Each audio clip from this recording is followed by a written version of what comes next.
Okay, great, yeah. I want to welcome all of you to the evening panel of this Schiller Institute Martin Luther King Conference. And I want to begin this concluding section by reminding people of two diametrically opposite images that Mr. LaRouche referenced during his keynote speech this morning. These images being those of two opposite and contending political and philosophical movements that will determine the future of humanity as we go into this very challenging and trying period. The one image, that of the conservative revolution, is associated with Hitler, with the Nazi Party, with the New Age, with existentialism, and with the current neoconservative movement, which Mr. LaRouche so aptly described in invoking the image of the Knights of the Living Brain Dead walking out of the Heritage Foundation offices on Capitol Hill and being marched into the Congress in lockstep to cast their votes for the destruction of the United States and policies that will mean genocide for the entire world. The other image, that of the civil rights movement, of Abraham Lincoln and of Dr. King, is represented here on this evening's panel. And there was a bit of a controversy a few minutes ago over whether I should go ahead with describing our scheduled speakers as three veterans of that civil rights struggle. I am going to go ahead and use that image in introducing all three of them. Dennis was questioning his credentials as a veteran of that movement, but I can attest to the fact that as early as 1973, he had emerged in Newark, New Jersey as a major figure running for public office in a fight for exactly these ideals. If Reverend Wade Watts does come back for the evening session, he will be speaking this evening. Reverend Watts is well known as the former chairman of the Oklahoma chapter of the NAACP. He gained national recognition a number of years ago for his active work combating the Ku Klux Klan and for his actual conversion of the imperial wizard of the Oklahoma State Ku Klux Klan, and he'll have some things hopefully to say about that if he does get back here for the evening session. Dennis Speed, a longtime political associate of Lyndon LaRouche, is the Northeast Regional Coordinator of the Schiller Institute, and has been involved in the Washington, D.C. area in particular over the last year or so in a number of very important projects. Reverend James Bevel, familiar to everyone here tonight, was the former Direct Action Coordinator of the Southern Christian Leadership Council, was an intimate collaborator of Reverend Martin Luther King. Following the assassination of Dr. King, Reverend Bevel fought for the survival of the civil rights movement by demanding that there be a fair and honest trial for Dr. King's accused assassin, James Earl Ray, and warned prophetically that the movement would go through terrible, traumatic struggles if that fight were not conducted.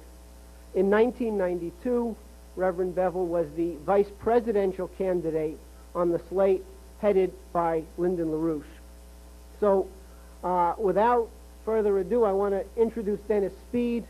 And as I say, if Wade Watts does get back in here, he'll speak at some point during the panel. Otherwise, after Dennis speaks, we will turn the floor directly over to Reverend Bevel. Thank you.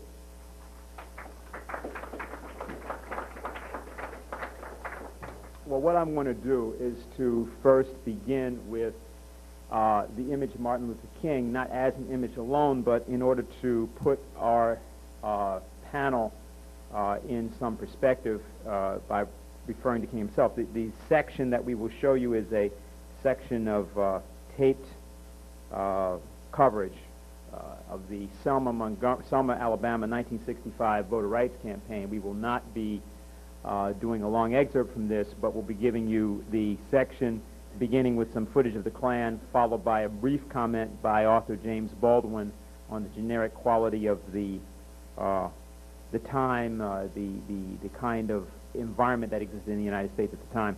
Then directly into to George Wallace, followed by the footage on the Edmund Pettus Bridge, which also shows Mrs. Amelia Boynton Robinson being beaten on that bridge, followed by Dr. King, and ultimately Dr. King at Selma, at Montgomery, and his speech there culminating in President Johnson's famous address to the full Congress of the United States. So I'd like to begin with that videotape just so that we are put in the proper frame of mind.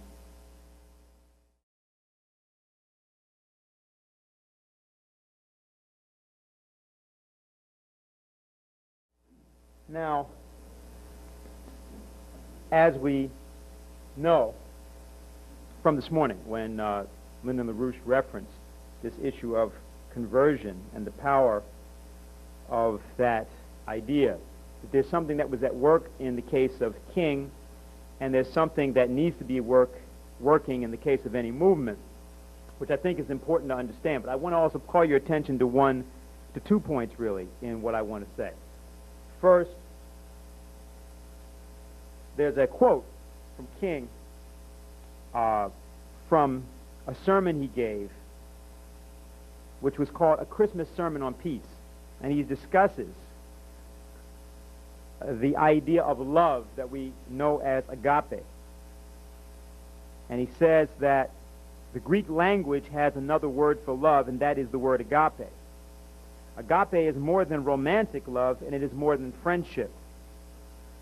Agape is understanding, creative, redemptive goodwill toward all men. Agape is an overflowing love which seeks nothing in return. Theologians would say that it is the love of God operating in the human heart. When you rise to love on this level, you love all men not because you like them, not because their ways appeal to you, but you love them because God loves them. This is what Jesus meant when he said, love your enemies. And I'm happy that he didn't say, like your enemies, because there are some people that I find it pretty difficult to like. Liking is an affectionate emotion, and I can't like anybody who would bomb my home. I can't like anybody who would exploit me. I can't like anybody who would trample over me with injustices.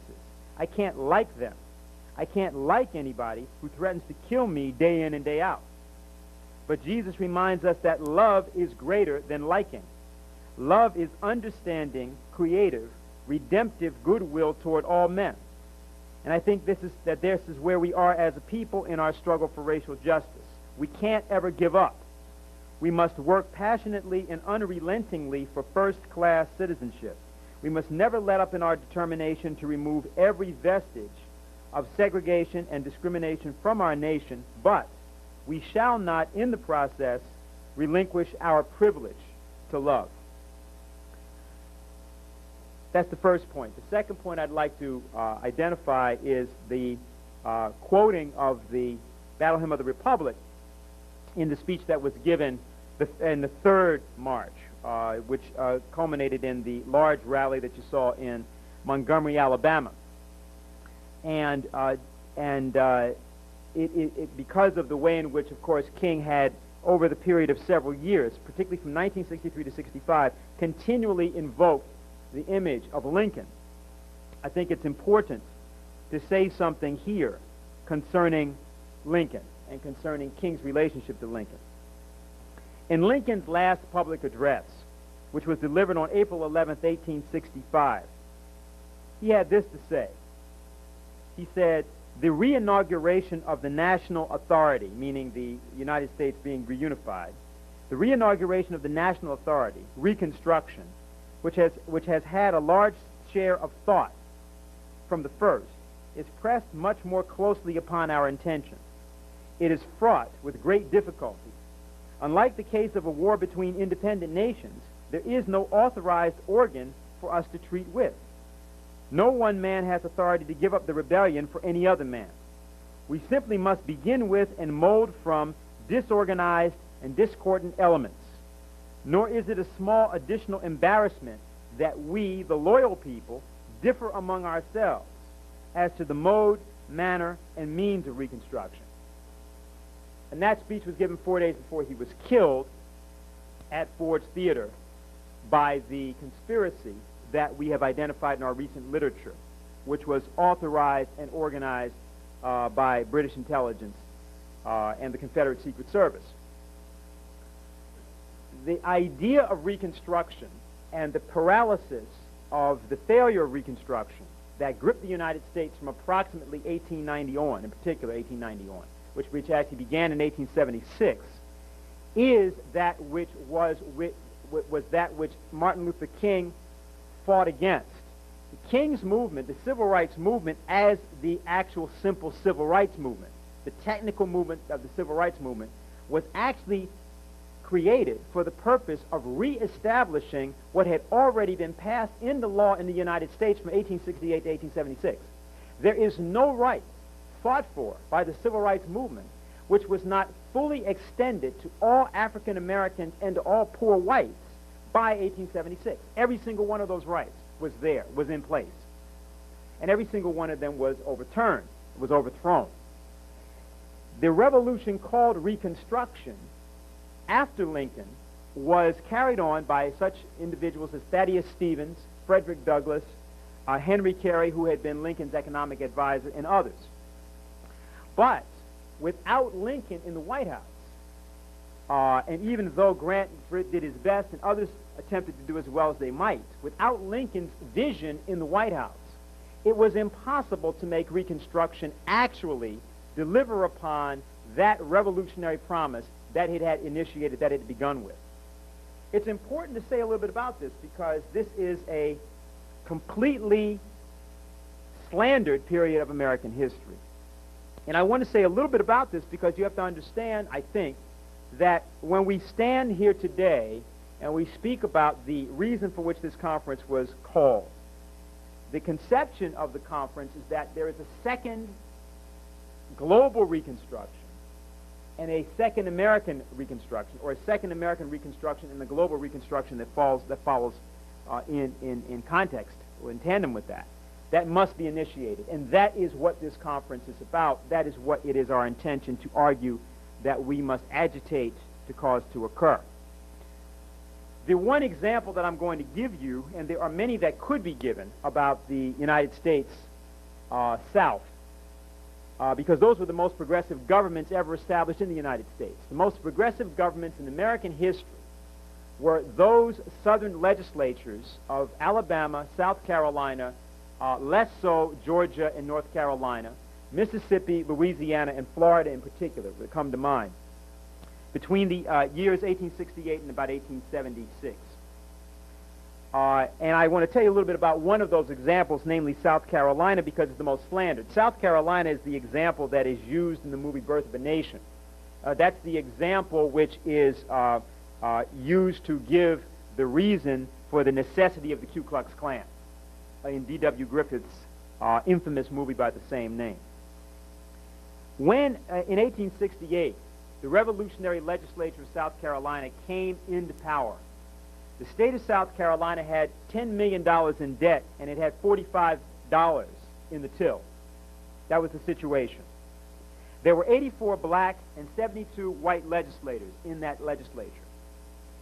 And what they did was that they completely overhauled the state, and they created a set of laws which were in their implementation, the first active implementation in the United States, in detail, of the meaning of the preamble of the Constitution of the and of the Declaration of Independence. And this was going on simultaneously in other states, but I take South Carolina because it's a good case. First of all, the entire legal code was revised. Then a series of laws were passed. The South Carolina legislature passed a homesteading law to aid farmers. This didn't exist in the South. They passed a law extending the right to vote to all males over 21. White males did not have the right to vote in South Carolina unless they were landowners, and that meant that 85% of all white males did not have the right to vote. So they gained the right to vote, as did African American males. There was also debated on the floor of the legislature a measure to extend the vote to women, but that failed. Property was taxed at full value for the first time in the plantation system's history. And what happened was that when they began to tax the property at the full value, the plantation owners had to give up the property. And that was not because the taxes were high. In fact, the taxes were lower than the average tax rate in the northern states of the United States. But it was because actually the landed property owners, the plantation owners, were completely in hock to the British banking system, particularly the Brown Brothers Bank, which owned about 65% of all of the plantations of the South. And as a result of this, the land was ceded, and this went over to farmers and to individuals.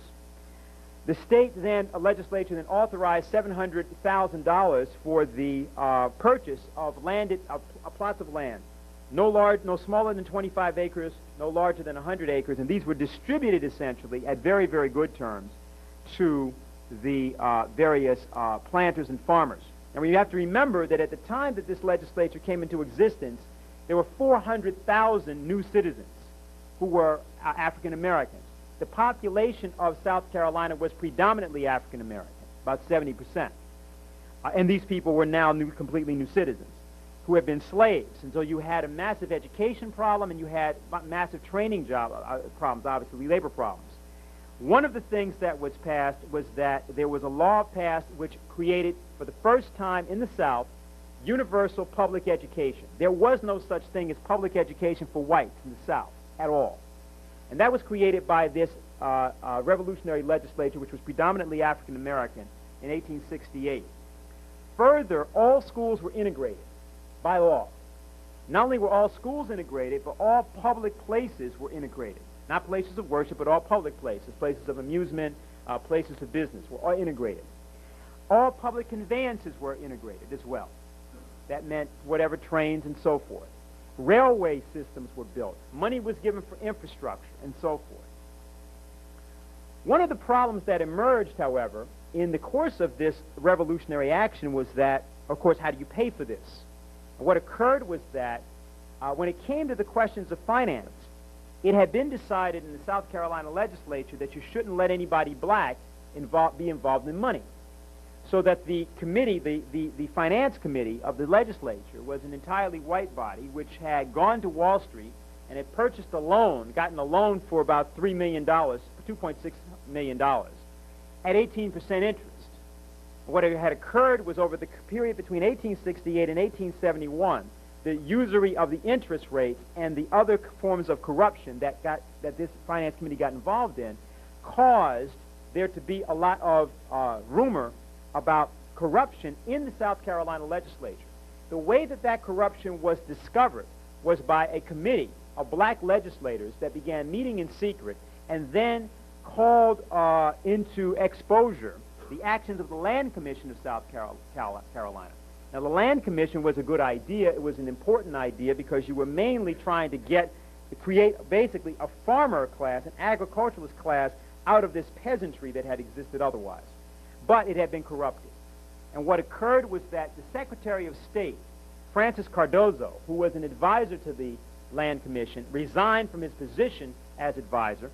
He then, together with other of the legislators, such as Judge Whipper and others, demanded a full kind of disclosure of the finances and the financial doings of the Land Commission. And when this happened, it was discovered that indeed there was great corruption, that they had basically been sold down the river, and that they were supposed to pay back $9 million for the $3 million that they had borrowed. That's essentially fundamentally what had happened. Furthermore than that, the Finance Commission was also paying $3 million of debt on debt incurred during the war, which was illegal according to the 14th Amendment, that if there was debt that got incurred during the Civil War, during the War of the Rebellion, that was not supposed to be paid back, and they were paying it. So what happened was that Francis Cardozo got at this, and he became then the treasurer of the state of South Carolina in effect. And what he did was he pulled the state out of this corrupt, bankrupt situation into basic solvency. Now, for that in history, Francis Cardozo, Judge Whipper, and many others are rewarded with a reputation as being the most corrupt politicians. And of course, the idea of black politicians being corrupt is fundamentally dated back to this incident, to this group, to this issue of South Carolina and its legislature. A slander of that legislature for these actions. Now, there were several other things that they did. They were very ambitious infrastructure projects and other such things. But I cite these because virtually everything that we are speaking about today in terms of what is required in the United States with respect to infrastructure, with respect to education, with respect to voting rights, with respect to any other area was done between 1868 and 1876 by law. What, however, did not exist was that you no longer had, at the top of the United States, the leadership in the form of the presidency of Lincoln, which could, in fact, implement or stand for that Reconstruction. That is a very important fact. King's role, Lyndon LaRouche spoke about quite a bit this morning. And I think that it's relevant to say one thing in reflection on that as to where we are today. Back in the period of immediately the first Washington administration, Washington's Secretary of the Treasury, Alexander Hamilton, authored a series of papers which are collected in various collections. This happens to be one that has most of the papers on public credit, commerce, and finance. And this book is essentially the handbook, the appropriate handbook, that would characterize any such revolutionary action or action of Reconstruction that would be taken today. It's called Physical Economy. And some of you may know that if you use that term in certain circles today, that you can find yourself to become quite a celebrity in certain of the newspapers, particularly if you're up in places like Canada and other places where they don't particularly like the idea of people looking into this area of science. Now, this was a discipline developed in the United States. It was developed by followers of Hamilton and by collaborators of Benjamin Franklin. Benjamin Franklin, who had written his first papers on the necessity of paper currency and so on very early, back when he was about 23, 24 years old, by about 1730 or so, and then had continued that work in the form of the American Revolution. And this is all collected in a book that we published many years ago, which was written by my closest friend, Alan Salisbury, who is deceased now. But all of the papers, the relevant material, is all collected in this book. And he rediscovered this group of American system economists. And he discovered that there was an entire study, entire discipline, which was just completely written out of history. It was there. You could go to the library and discover the books. It was completely written out of history. When we speak about the legacy of King, and we speak about the issue of King's leadership, and King's leadership such as you saw exemplified in that brief section of videotape, what we're talking about is a need to take a step to essentially reassemble or reconstruct the United States, to finish that failed task of Reconstruction, which was none finished in the form of what was done during that time of these revolutionary state legislatures, by adding another element. And that other element is what both King has spoken about and what Lyndon LaRouche has written about in something called The Science of Christian Economy.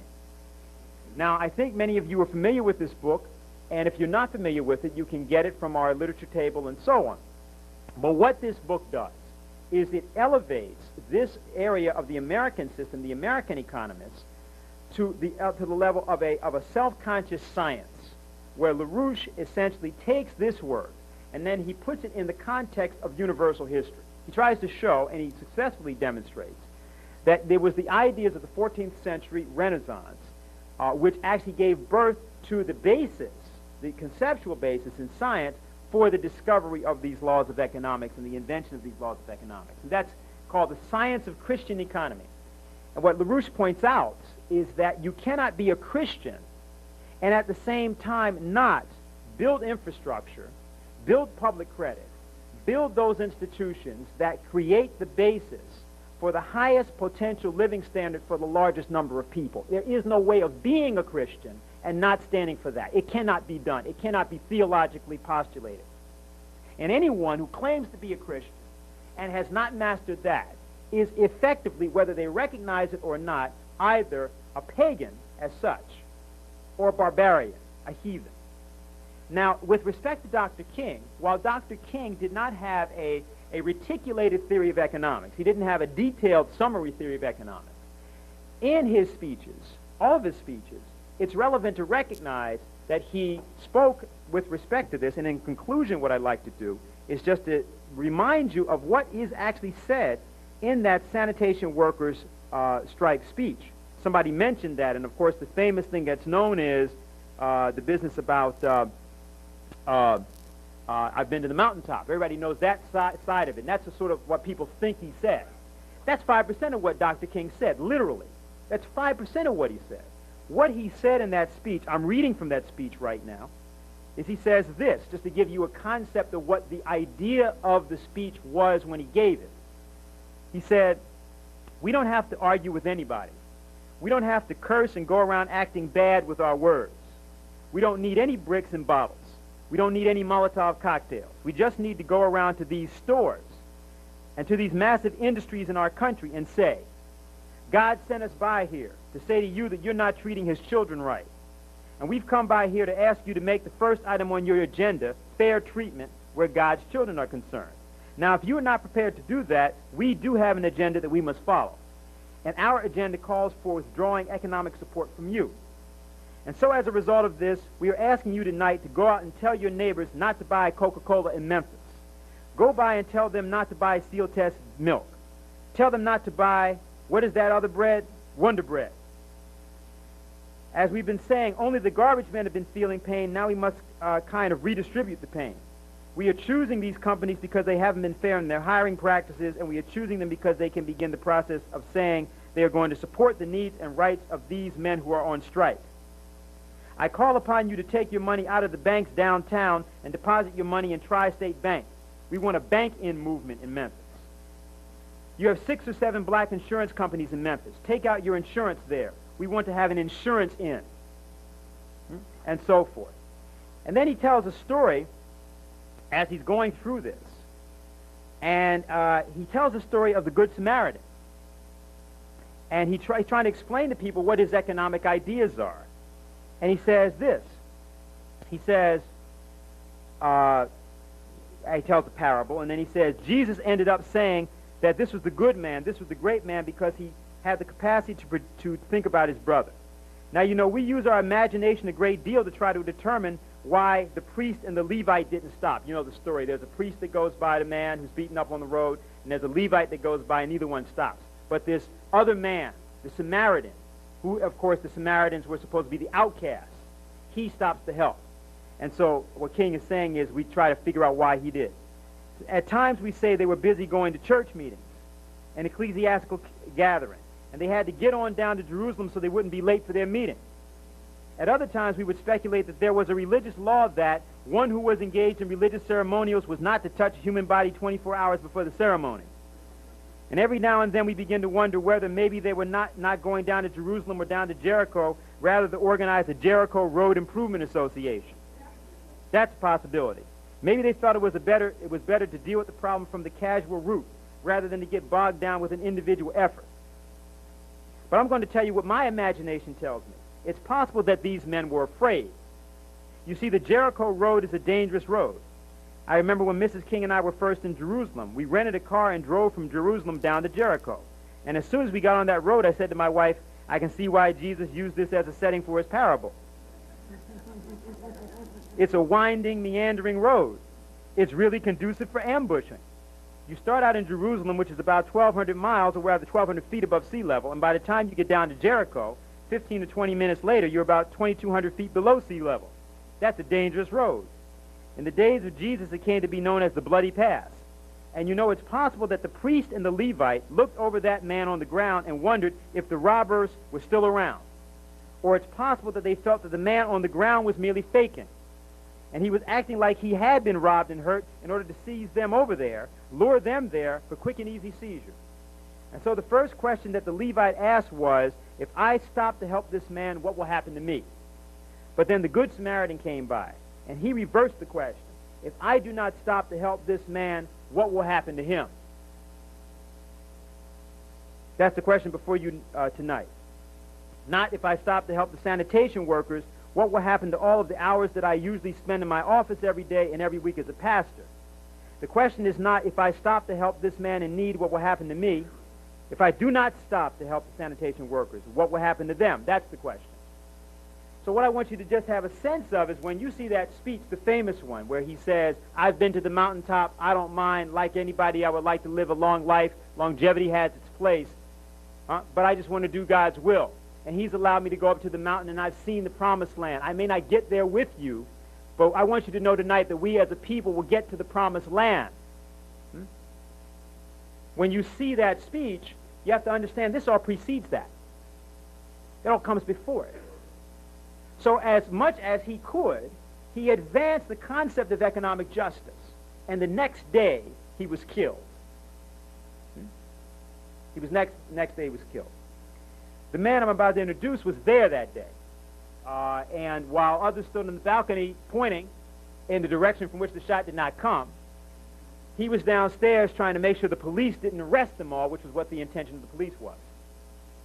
A year later, he offered a proposal that what ought to occur is that the purported assassin, James Earl Ray, ought to be given a trial because Ray had mistakenly pled guilty because he thought he would get the electric chair otherwise. That proposal was not adopted at that time. And the speaker, who was being introduced now, argues that that is one of the main bases for the eruption of violence in our country today. And so I'd like to say, in transition, that if it is possible that there can be a picking up of the shards of the dream, of the pieces of the dream, and that can in fact be acted on again, that has to be done by this group of people, and we're here tonight to tell you, or to try to give you an inspiration as to how you might do that. So I'd like at this time to introduce the Reverend James Bevel.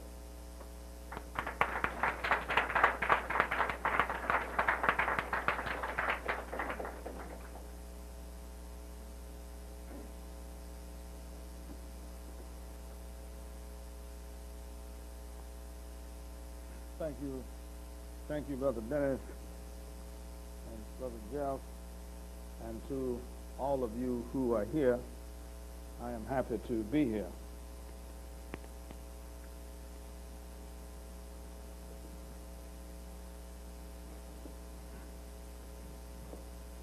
I want to continue the discussion that Dennis has opened here, but I want to go back and start the discussion at a point, 2 points that LaRouche raised this morning.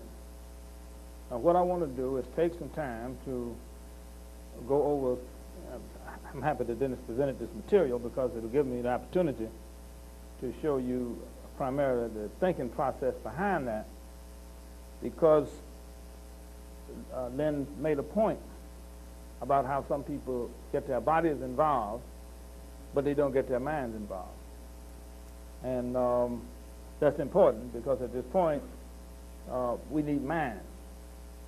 We've got plenty of bodies on every corner. Jails full of people. And every time a ball game is played, the stadiums are all packed. So human bodies is not the problem. Human minds working is the problem. So what we have to do is build a thinking army, an army of thinkers, people who can actually think, and we're going to get into that because thinking is very simple, and most people it just never occurred to most people that they should learn to do it because they get jobs, right? And once you get a job, you don't have to think. You just sell labor and take money and buy things. So as long as you have a job, you don't have to think. And of course, then we promote non-thinking because people assume that it's easier to manage non-thinking people. You don't have to deal with them because thinking people, you have to always deal with them as a government, because once a person is a thinker, the person is a government. That's what a government is. A government is a thinking person. And so when we say government, we mean a thinking person or a group of thinking people. Lynn said this morning that nations fail because they move on erroneous ideas. Y'all remember that?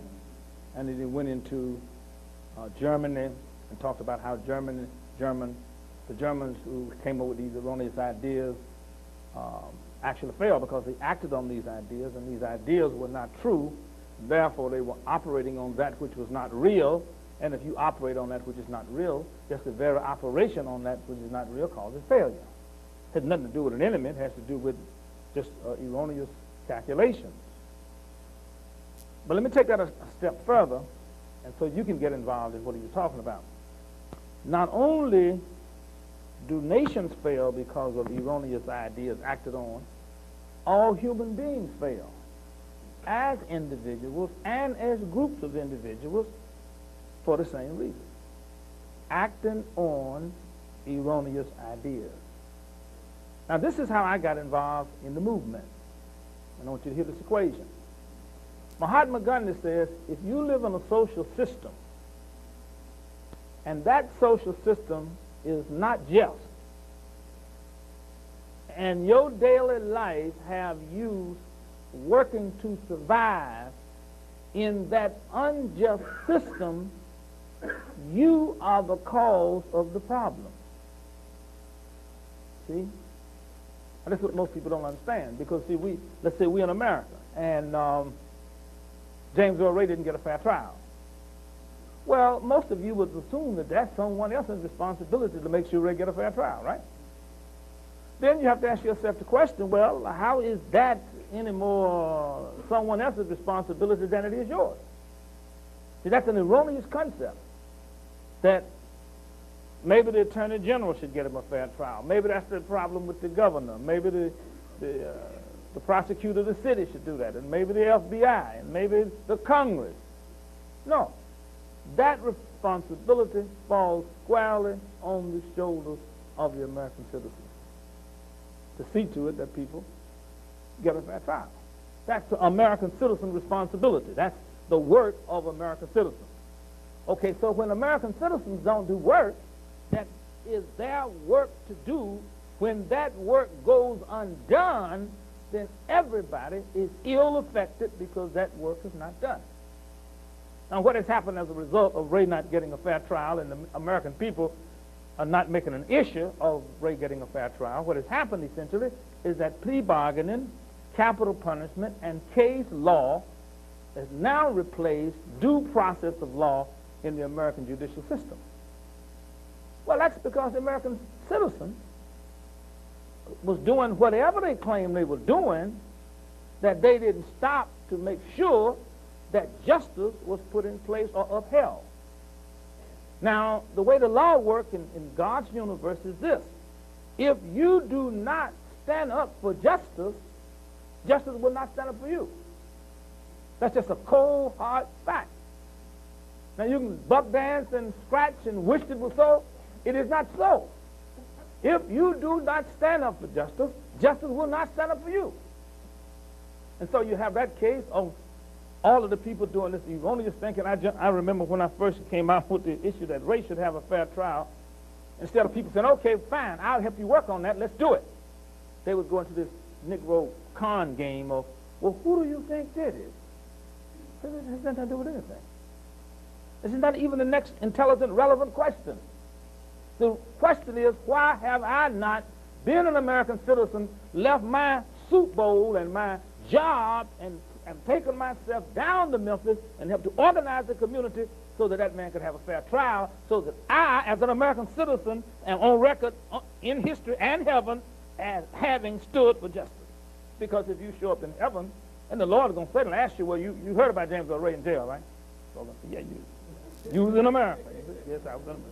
And you know that James Earl Ray is in jail. Yes, I know James Earl Ray is in jail. And you know that the American government system, which you are an heir of, says that the accused should have a fair and impartial trial. You see that. He said, well, you going that way. I mean, it's just that simple. And people don't understand that. They really don't. That's how it works. It doesn't work any other way.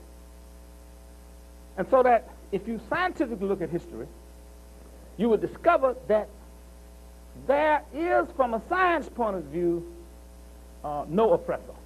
And let me get into that. The man who discovered this was Jesus Christ himself. Jesus did a historical analysis and study, and what he discovered was that tyrants, oppressors are born, and after so many decades or so they die. And the oppressed are born, and after so many decades they die. Then new oppressors come, and after so many decades they die. Then new oppressed people come along, and after so many decades they die. And so he just looked back through history and he saw all of these oppressors and oppressed coming, going, and dying. But there was one thing that was consistent, and that was oppression itself. That it didn't go anyplace. So then he ascertained that in order to study oppression, we cannot even get into the question of who, since the who's always come and go, it has to be a what. Then the question is, what causes oppression? And what I'm submitting that causes oppression is what Lynn says causes nations to fail, is that people move from a false assumption or a faulty idea, never examining the falseness of the idea, and therefore come to a false conclusion. And they do it every day. Every day. This is why nothing happened. Because you woke up this morning with a lie on your mind and you died, and you went to sleep with the lie on your mind. And you woke up the next day with the same lie on your mind, have not examined that lie, and therefore your mind cannot get engaged in reality as long as there is a lie in the computer. Because you are a protoplasmic computer. And when there's a lie in the computers won't compute. And so we wake up every morning, faulty ideas, run around, fall asleep. The problem is there, the issue is there, the need is there, the question is there. They all go unaddressed because we are running around with these erroneous ideas and never come up with a legitimate idea to address the question, problem, issue, and need, and therefore it's never addressed. You see?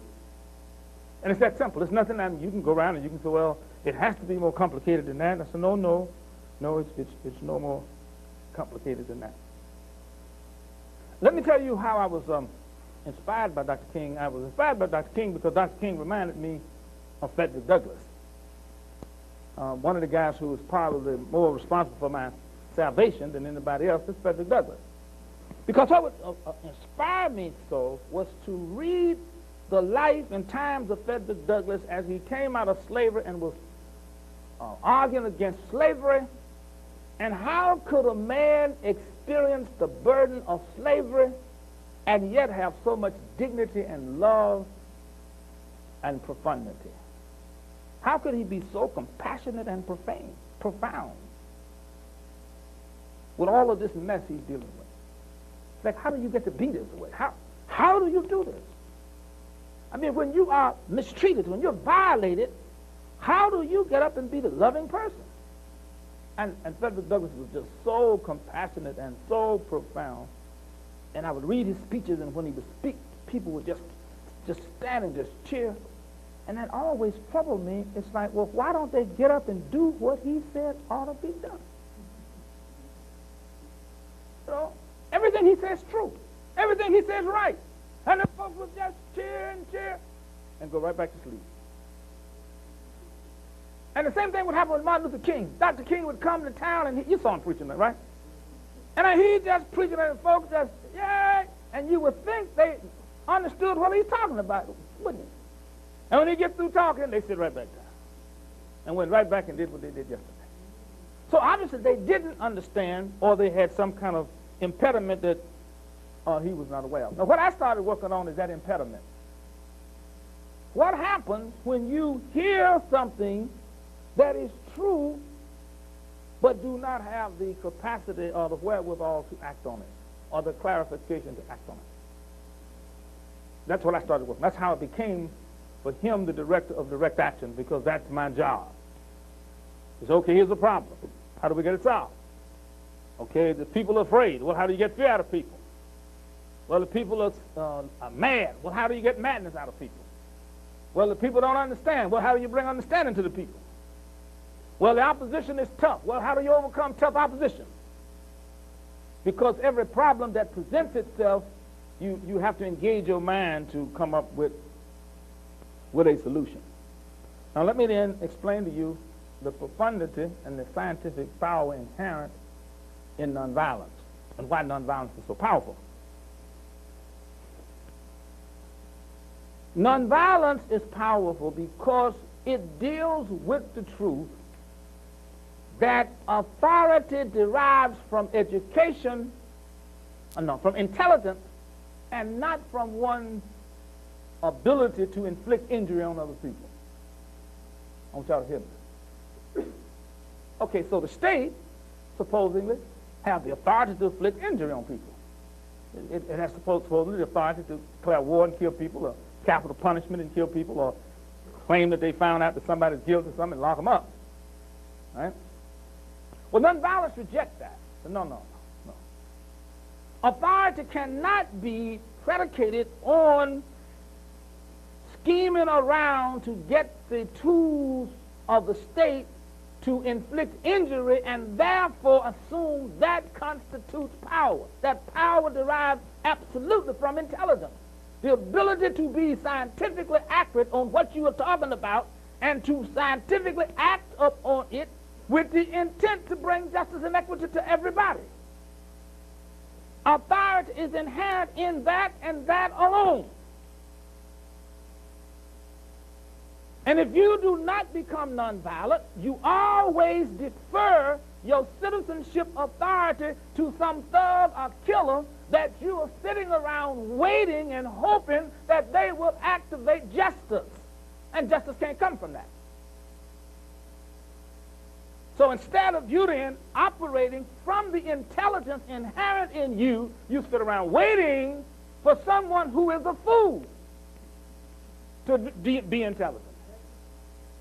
And so you just sit there, mad and hoping and wishing that some fool who's sitting around with a gun will get up and do something intelligent, and the fool who's sitting around with a gun is not going to get up and do anything intelligent. You then have to, upon coming to the conclusion of what is right, then deciding to act on it. And take all of the stuff that comes with acting upon what's right. And I can assure you, when you act upon what's right, all the stuff in the world going to come upon you. See? Why is that so? Let me explain to you why that is so. Let's say when the right to vote was not exercised by African American people, and the state of Alabama and the United States government and the Congress and the Marines and the Air Force and the Ku Klux Klan and all coward Negroes and racist white folks sat around and helped perpetrate the disenfranchisement of black people. So everybody who didn't act intelligently in the interest of black people were perpetrating disenfranchisement of the black people. So everybody's involved in that scandalous activity of disenfranchising black people, including the black people. Now, obviously, if a condition exists and the collective minds of the people created the condition, in order for the condition to change, the minds of the people would have to change. And the people who are responsible or contributing to that dilemma would have to, what we call, confess, and say, yes, I'm contributing to the disenfranchisement of black people by not doing anything, by not being responsible. And the person would have to repent. Oh, well, I was not doing anything to get black folks the right to vote. Now I must confess that I was a coward, or I was lazy, or I was trifling, or whatever the problem was. I must repent of that and become actively involved in working for that. And I must correct my laziness and my misconduct. And instead of watching television, go out and organize and go to mass meetings and work on this. Correct yourself. And I must recompense.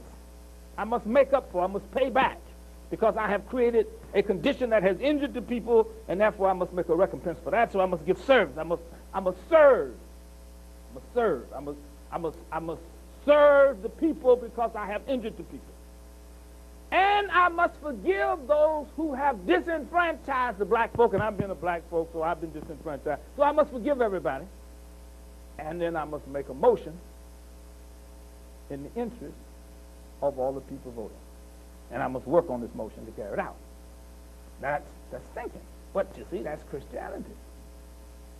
See, that's scientific Christianity. That's what Jesus Christ taught. He did not teach people to believe in him. He taught people to confess, repent, correct, make recompense, forgive, and make motions in the interest of everybody and act on those motions. That's Christianity. That's how it works. And people who do not do that are not, going back to what Dennis said, they are pagans and heathens and barbarians.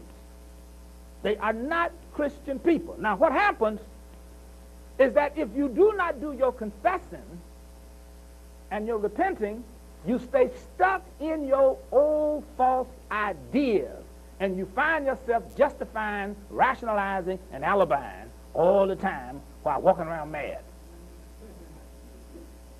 See?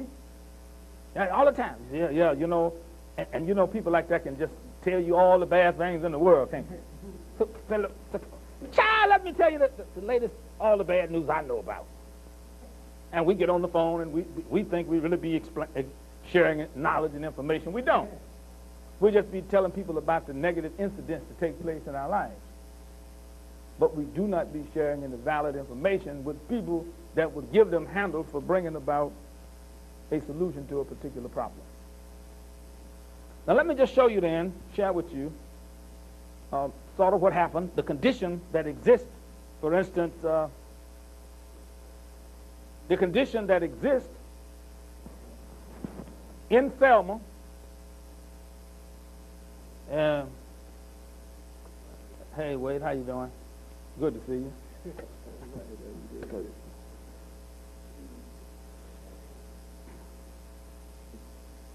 On the back of this book, Bridge Across Jordan, I want to share with you, Amelia Boynton came to Atlanta, this is Andrew Young, and invited Dr. King to come to Selma. At that time, Selma was under almost as many restrictions as South Africa. It was against the law for more than 4 people to meet in a public place, and no more than 3 people could walk down the street together for any purpose. That was the condition that existed in Selma at that time, because the activities previous to that had caused these guys to come up to the judge to make all these kind of edicts so that people couldn't meet and get organized. Now I want to turn to explain to you what I mean by ideas and people not thinking. In Jim Bishop's book, The Days of Martin Luther King, page 333 and 344, the black people were denied the right to vote, and a member of the sheriff's department conspired with others and bombed the 16th Street Baptist Church in Birmingham. And I quote, "Many civil rights leaders felt that the nation should be punished for what happened in Alabama and Birmingham. In Atlanta, James Bevel of Dr. King ICLC drew up a campaign for the right to vote with implications of national civil disobedience. The plan was detailed by Diane Bevel and sent to all major civil rights leaders for endorsement and cooperation. A meeting of leaders was called to endorse it. The SCLC endorsed the plan. A week later, word reached Atlanta that the NAACP, CORE, SNCC, the Urban League, and others wanted nothing to do with the plan. Dr. King ordered his people to drop the plan. King then publicly demanded that the president order Birmingham to be occupied by federal troops. The soldiers, he said, should take over the city and run it. Assistant Attorney General Burt Marshall was given the task of responding. No federal statute can cure the crisis in Birmingham, he said. There isn't any magic piece of legislation. The city of Birmingham must continue to be run by the people." Now, why did these organizations and these people refuse to accept the proposal for the right to vote? They refused to because there was a law that said people couldn't meet.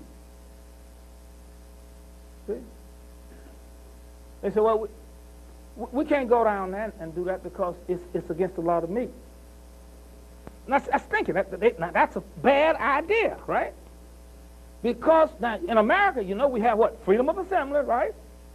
That's a right. So their conclusion is that if the federal government does not go down and protect us, we do not have the right to go to Selma and work for the right to vote because the conditions are too bad, and so on and so forth. Here's Selma 1965. I'm going to read out of a book on that and just show you what I mean. With Baker gone for much of the rest of the week, Clark men moved around the city largely unhampered. They followed the workers' canvass in the wards and sent deputies into 3 of the first ward meetings Thursday night. But at one, the Ward 4 meeting held in the back of Brown Chapel, they got a reception that they hadn't bargained for from an SCLC staff member named James Bevel. Bevel was on Dr. King's executive staff and was in charge of the SCLC workers in the city. Although short and unimposing in appearance, he was one of King's most eloquent and fiery spokesmen, known especially for his vigor and force of his denunciation of racism. He also knew of the maneuvering going on among the city whites and was ready to play on it. Before a small, dumbfounded audience, Bevel stood up and ordered the deputies to leave. One of them raised the camera to take his picture, and he angrily told them to stop and repeated the order for them to leave. The deputies were wary of getting involved in an incident in such surroundings, and they left. The news of this unprecedented act of defiance quickly spread around the city. Now, let me just show you and demonstrate to you scientifically how that works.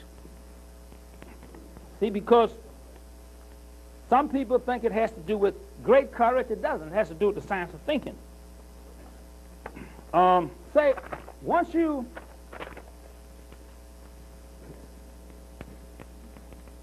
all legitimate ideas come from this source right here, right? Love truth. Okay, so if an incident come up and say you get angry, or you become fearful, you get fear, or you have lust, all these things come up in you. If you don't clear this up, this is not your base anymore. Okay, so if your base is not love and truth, then in this, let's call this space, energy, elements, and motion, your conduct in this space, energy, elements, and motion will not be rational, and will not be scientific, and will not be constitutional. So that the action has to come from here. So the first thing you have to do is clear this up. Now, once you clear this up and move, and you may take an action, let's say call this action motion. Action motion. These energies in other people, the lust, the hate, the fear, will all challenge that. Now, as long as you keep this as your base for action, these forces are not as strong as this force. I don't know whether you ever lived in a country where there are some snakes that come out threatening. They're not poisonous snakes, but they just make all this noise and jump up and scare the hell out of you, right? Well, that's what these people do. They are not particularly dangerous, but they just carry all this fluff. And so if you got fear, anger, and lust in you, their external expressions of it will cause you fear. Okay, but if you don't have this in you, when they challenge you, you go back to this base and re-challenge them from this base. So you have more power because you have thought. You have legitimate electrical thought, which is power. Not concepts, not opinions, not beliefs, not your imagination, legitimate thought. And what you can do, you can stand on thought and act on thought and carry out 10,000 different options and opportunities that come to you as a result of you standing on thought. Okay, so some people say, well, Bevel, you were very, very brave. I said, oh, no, I'm very coward. Nonviolence is so scientific that it's safer than flying airplanes. I mean, it's safe. It's an absolute safe science. But black people won't study the science. They sit around and thinking it's some hocus-pocus thing and that the people in Selma were lucky and that Dr. King was this. No. This science actually and scientifically works. Let me point to another place in this book to show you what I mean in terms of when true ideas come against erroneous ideas. At the Reformed Presbyterian Church, the rather concerned citizens were cheered by a warm reception from SCLC leaders. James Bevel even made them laugh by allowing that when he had learned that white citizens of Alabama were marching in Selma, in support of the voting rights for blacks. See, a lot of people never did know that, right? That white people in Alabama finally started coming to Selma, just like the black folks, demonstrating for black folks' right to vote. Y'all never hear about that, did you? Yeah. That's what a nonviolent movement does, you see, because as it clears up fears and hate and anger, it frees people to take intelligent action in space, energy, elements, and motion based on love, truth, and reasoning. Bevel and C.T. Vivian also talked about the march to Montgomery and the announcement which had just come over the radio that Governor Wallace had declared that the march would not be permitted. Wallace had said the march is not conducive to the orderly flow of traffic and commerce within and through the state of Alabama. The additional hazards placed on highway travel by such action cannot and will not be countenanced. Such a march will not be tolerated. Bevel said the march was on regardless. Goes right back to this principle right here, you see. That when you are operating from love and truth, you are the government. You have the authority. When your actions enhance the health, interest, rights, and needs of all of the people, you are de facto the government. You don't need nobody. That's it. That's the government. So when I said we are marching, the government was speaking. We are marching. That's the government. Right? The people. We have the right to march as the people, and there's no force that is stronger than the collective thinking of people who are working in the constitutional interest of the whole. There is no force stronger than that force. The problem with us, we never rise to the occasion of literally working for the constitutional interest of the whole. We don't do that. I want to make one, my time is up, Brother Wade is here. I want to make one more point, because one of the things that we're interested in, and like I don't talk just to be talking, there's work that has to be done. Just like in the 60s, we had to end segregation, we had to get the right to vote. We have to put in a scientific education system in America, and we have to establish the economics that Hamilton and Lincoln and these people developed and fought the British about. And I will demonstrate to you why we have to do that. And the question is, if you don't do it, who you think going to do it? See? So I don't ever assume that anybody else is responsible for my freedom and the freedom of black people. I don't trust no other Negro preacher with that. That's why I work on this. I don't play about that. I don't trust no other Negro male about black folks' freedom. I don't look to none of them but that. I do that. Because I think that's a man's responsibility in his ethnic group to see to it that his people is educated, economically independent, and constitutionally sovereign. And I will show you and demonstrate to you why that is so. And if that is not so, you cannot even claim that you're a man. So you get to be Western when you talking about a pagan and a heathen. Then you're an animal. Because that is what, in fact, characterizes a man. And I will demonstrate that to you in a minute on the board. That there are three conditions that must exist before you are a man. Just because you have physical form, that does not denote that you're a man. Now let me just show you the scientific basis from this book that the king and us built the movement on. You have heard that it was said to the men of old, you shall not kill, and whoever kills shall be liable to the judgment. But I say to you that everyone who is angry with his brother shall be liable to the judgment. Everyone who insults his brother shall be liable to the council, and whoever say you fool shall be liable to the hell of fire. So it's this, you see. Going back to why King was compassionate and profound, because there was the agreement. Let us fight this stuff in clinical, what we call nonviolent workshops. Let's go into nonviolent workshops and fight the fear in us, the anger in us, the lust in us, until we come to a state of love and truth. Let's don't play about this. See?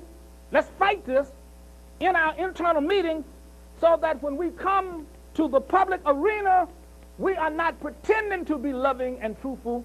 We are, in fact, loving and truthful.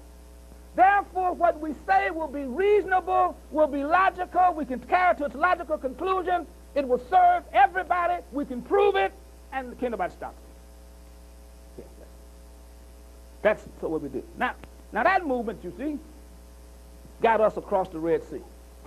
So Selma, 65, black folks actually came across the Red Sea.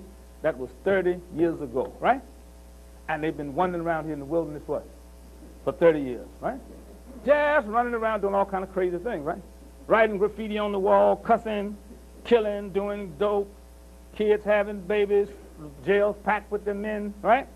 Just cutting them can on. Now, that's normal. It literally takes a people 40 years to go through the transition from chattel or legal slavery to scientific citizenship. It takes 40 years. If we could have gotten it quicker than that, we would have. It takes 90 days for watermelons to grow. And you can't get watermelons to grow faster than that.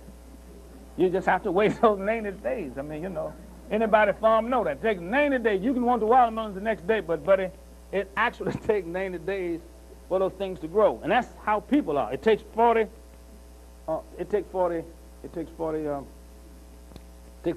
years. Now let me show you the next step, and I'm going to show you why we were oppressed then, not because of what white people were doing.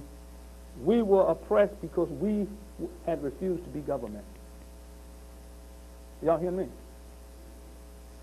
Because you go back to the Declaration of Independence. Listen to it. We hold these truths to be self-evident that all men are created equal, that they are endowed by their Creator with certain inalienable rights, that among these rights is life, liberty, and the pursuit of happiness, that to secure these rights, governments, are instituted among men. Now, if you're an African-American male or female, and you are not in any scientific government study group, then obviously you're not interested in being an American. You're not American by birth. You are an American by comprehending scientifically the hypothesis of the Declaration of Independence, which is a scientific equation. That is, in fact, the science of constitutional self-governance, just like aviation is a science, and all kind of other sciences, chemistry. That's a science. So you can't be in America not involved in that intellectual scientific process. That you have to really deal with the definition, nature, and purpose of man. I mean, if you're an American and you're not dealing with that, you have agreed to be an animal. America doesn't exist so Negroes can have jobs out of plantations and plants in the North. It doesn't exist for that. America exists for the purpose of developing character, family, and sovereignty as nations. It exists for that purpose. And for you to be in it, not engaged in that purpose, is to be engaged in a treasonous act against humanity and against this nation. And most black folk in this country is treasonous. They're tearing up the country and doing nothing to build it up. They're all engaged in treason, arguing that somebody owed them some cheese and welfare and all that kind of stuff. And talking that Negroes meet talking about reparation. See?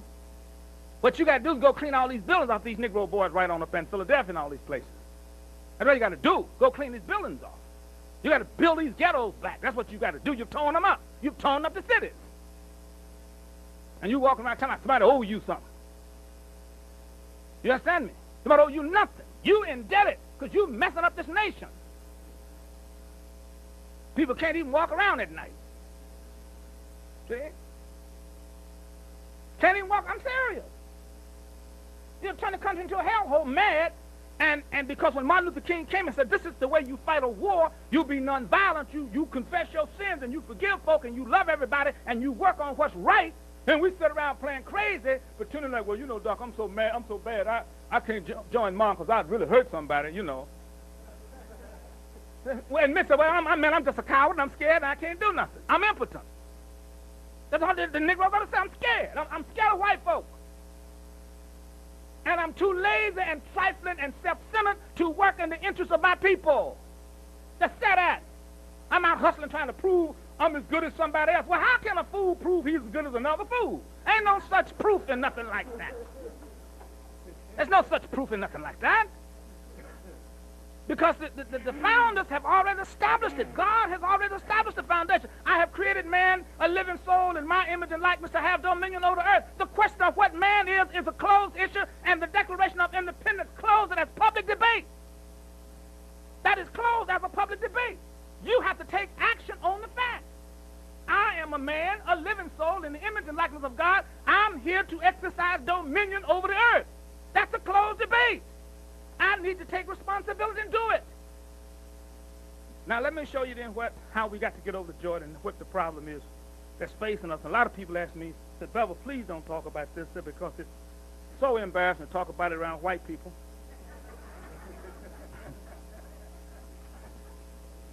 But you know, I don't give credence to white people. I'm a European American myself, so I don't. So I don't give credence to that. I don't give credence to white because it's a misunderstanding of it's where a man loses his soul from within and identify man based on skin color without. So a man who said he's white, he's a man who said he's disconnected from God. Because God made man. Y'all hear me? And Jesus came along and said, when you pray, you say what? Our Father. So we all brothers and sisters. So I don't get into this old game about the different races because they don't exist. That's another one of the bad ideas to keep people from working on constitutional issues, see? Ours and yours and us and them. Ain't no such. What is the constitutional interest of a people? And that's what you have to do. Because you got to deal with citizenship, and science. In America, you got to deal with citizenship and science. Yeah? Ain't nothing else to deal with in this country. What is man? What is citizen? What is a scientist?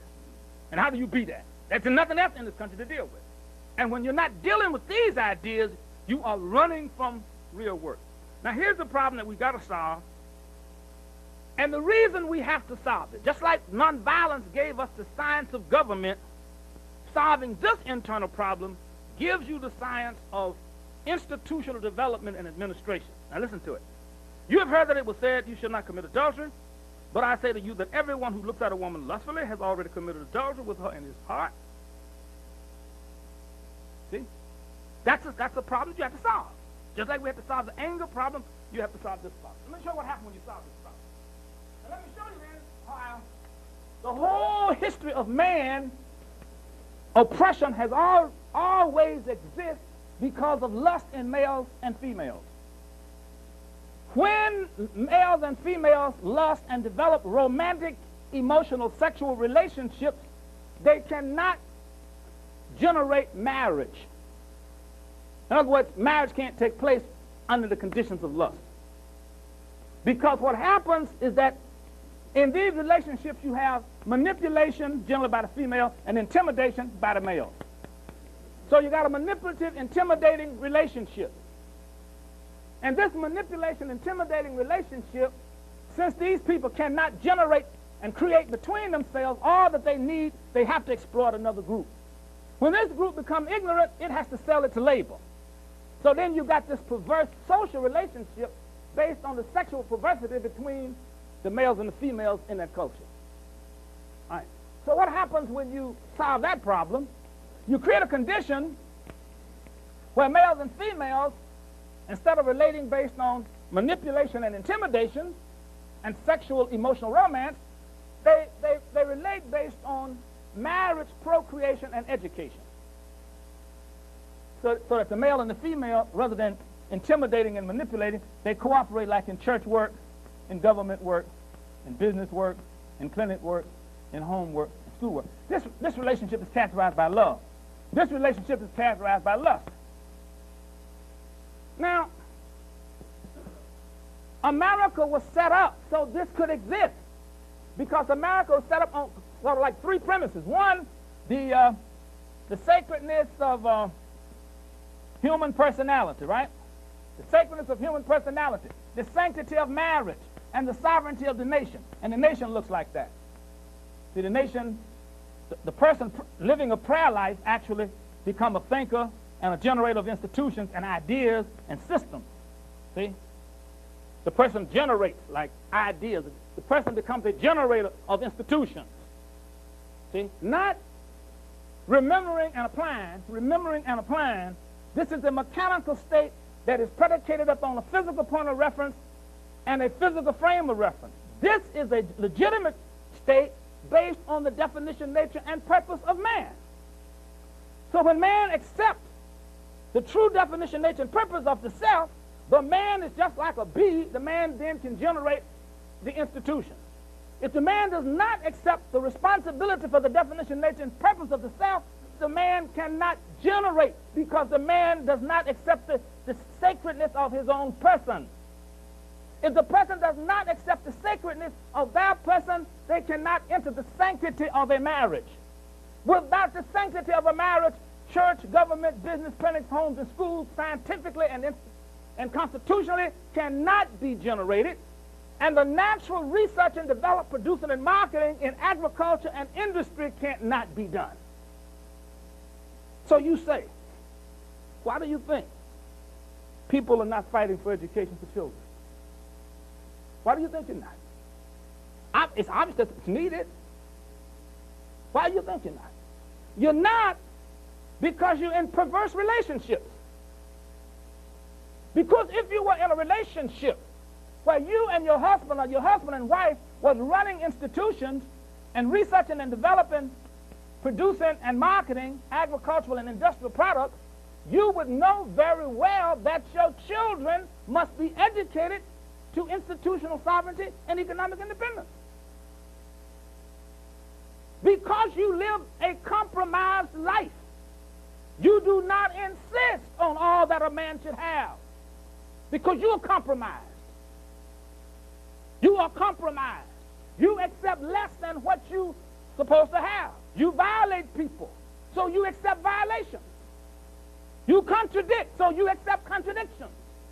But if you did not violate and compromise and contradict, you would insist on your own integrity. You would insist on sanctity in marriage, and you know that you cannot have integrity as an individual without sanctity in marriage and without a sovereign government that protects that sanctity of marriage and sacredness of human personality.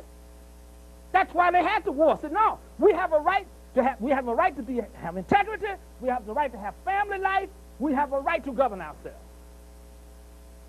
And my children have a right to have integrity, to have family life, and to govern themselves.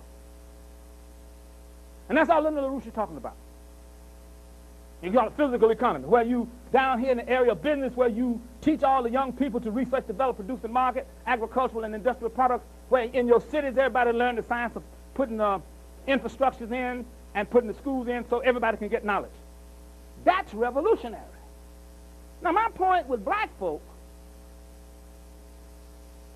man, let me tell you. See, I don't even like to fool the black people. Y'all, please help me. Y'all have to help me with this. Because you see, when you see the conditions that existing, and you see guys meet in the daytime with the lights on and vote to spend $32 billion to kill off the young folk in the ghetto, and then you got something else to do other than organizing full time, I have a problem with you. I'm serious about that. I don't play about it. I have a problem with black people, and particularly black males. I have problems with them. How you going to sit around whining and whimpering when all your kids have been put in jail, drugged up, and you ain't working full time? I can't stand that. I can't understand it. Now I don't know where the Negroes were when Mr. Bourne and them couldn't vote. And said, I went to Selma.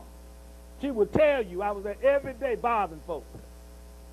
Because my conception is, oh, if black folk can't vote, my work is getting them. That's my work. That's my work. As a black man, that's my work. If black children are coming out of school and can't read and write and can't produce anything, and we are not sitting down scientifically dealing with, well, how did the Germans develop their school system?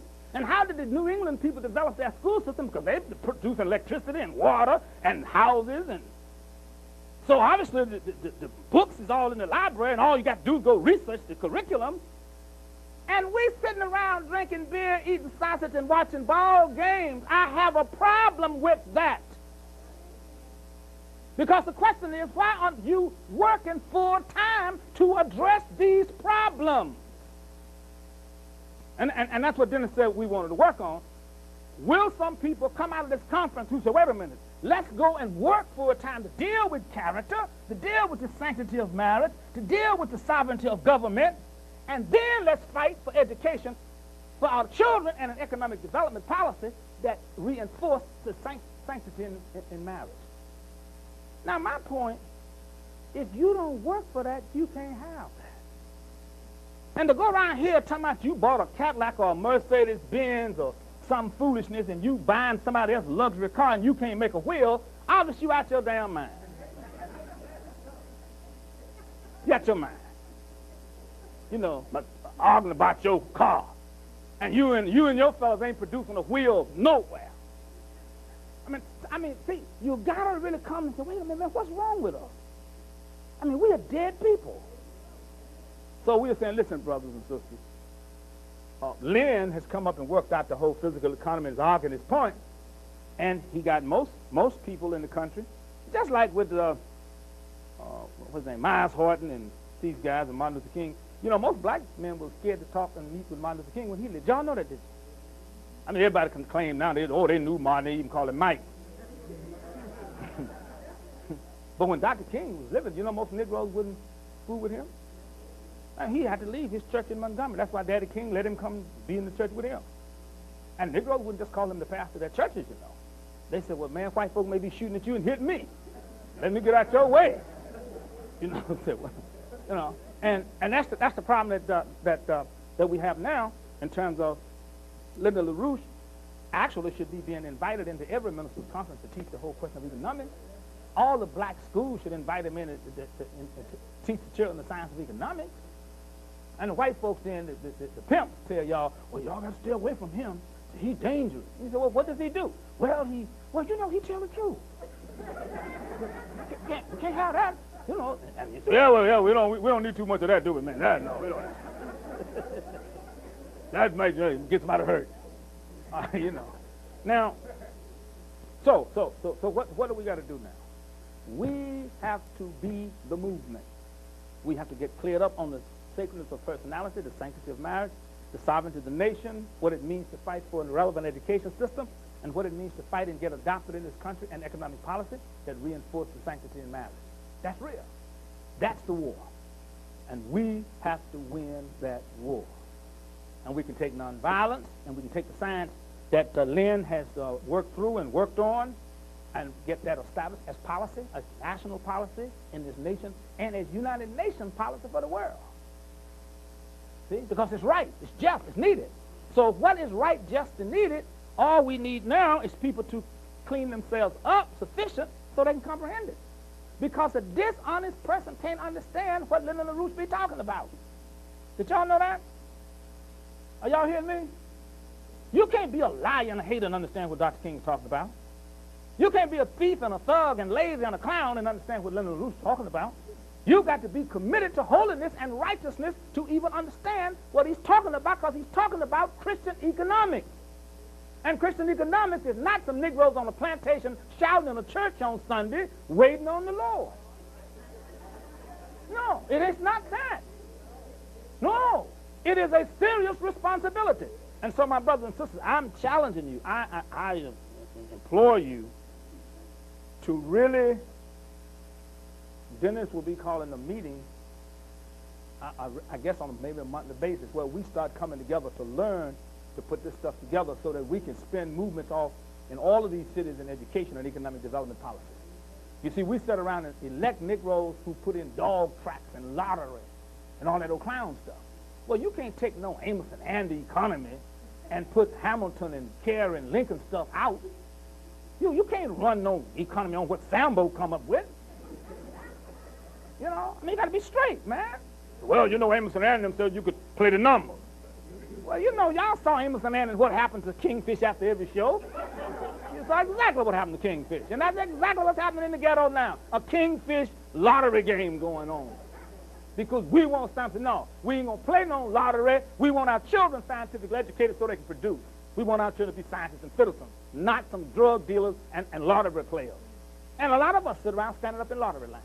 And you know, I'm humiliated and embarrassed to see a Negro standing in the lottery line. Why would you even degrade yourself? Why don't you fight for an economic policy? So yes, and our children, you know, they're in such bad shape that that's why they sell drugs. Well, why aren't we fighting for an education and economic development policy? And obviously they're going to do that if their parents is not fighting for what's right. So I'm going to stop, and it's my prayer that you really get into the Martin Luther King principles as a system of science, and that we really continue to meet and develop a movement. Okay, a movement is a thought process. It's a working of the mind. It's a 168-hour work week operation. See, a lot of people ask me and say, well, like when I was in Selma, well, a lot of Negroes had to come and go. I didn't have to come and go. My position was, I am here until black folks get the right to vote.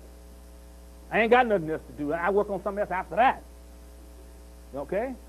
I ain't got nothing else to do. Until we have an economic policy that would allow people to develop family life, until we have an education policy that turns children out of school economically independent and institutions sovereign, that's what I got to do. That's my work. Nature and God has given me my work. And if you were straight with yourself, it's your work too. And you know, I talk to Negro, and they kept telling me, well, you know, Jim Bevel can afford to go to jail. Yeah, he's that kind of fellow. He ain't got as much to lose. What are you talking about? I mean, clowns tell me this. Well, you know, Bevel, you can afford that because. Are you going to tell me that the orange juice costs cheaper for me than you? What do you mean? I can afford it and you can't. What man can afford to live in a degraded state like black folks live in America and ain't working full time to correct it? I'm serious about that. And I'm asking you, what do you say to a female when you ask her for sex in the slum? How could you do this? I'm serious about that. I used to tell them captains in Nashville, I said, if I kept you bothering women and they got to go to the back to eat, man, I'd bust you in your mouth. So you can have a rape a woman while she's tied to a tree. That's how bothered Negroes are. I'm serious about that. How can you live in a state of slavery and not address that state of slavery and approach a woman about your manhood? What are you talking about? You out your mind. You obviously address these problems first. If a person had a disease, you wouldn't ask them to go to bed with them. You'd send them to the doctor, wouldn't you? When people enslaved, wouldn't you free them before you start talking certain things with them? See, something is wrong with us. That when you walk the streets, you ought to be able to tell every child and every boy, I am working full time to address the problem of the miseducation and the non-education of black people and to set into being an economic policy in keeping with what the dignity of a man requires. That's what I'm doing. And when you can't say that, what do you say to folk? You rob yourself of the right to even speak in the public. And that's why black men can't talk. Because they're vulgar and dishonest. And when the need of our people stand before us every day, we pretend like we got something else to do. And what is it? I'd like to know about it. So, Dennis, you going to pray for me? All right. I want to thank you. Let us keep working, and let us get the hands out of us. Let us get the cowardliness out of us. Let us be hard with ourselves. Let us be rigorous. Let us become the scholars and the men we need to. Let us get rid of all the dishonesty and the deceit, and let us create a new nation and perfect the union. God bless you and God keep you.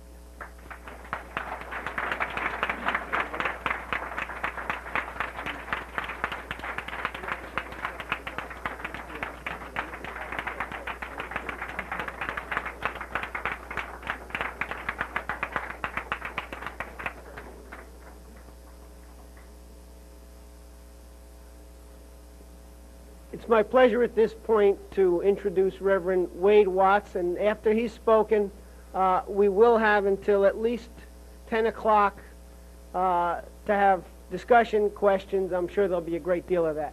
Reverend Watts.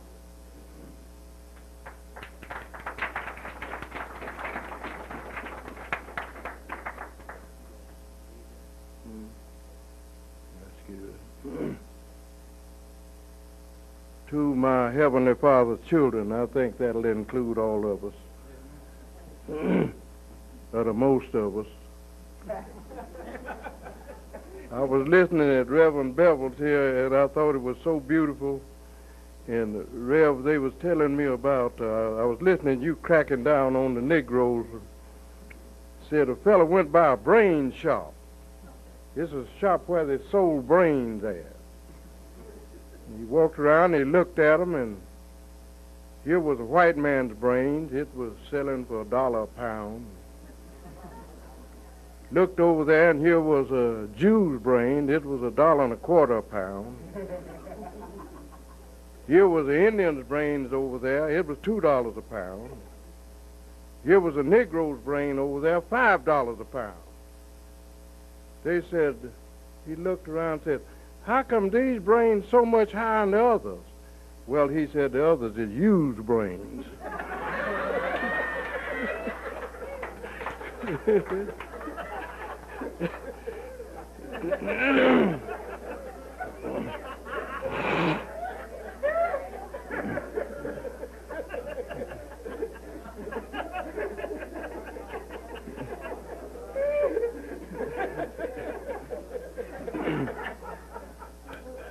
You know, I've got a brother. He's about the smartest one in the family, and he got to the 4th grade.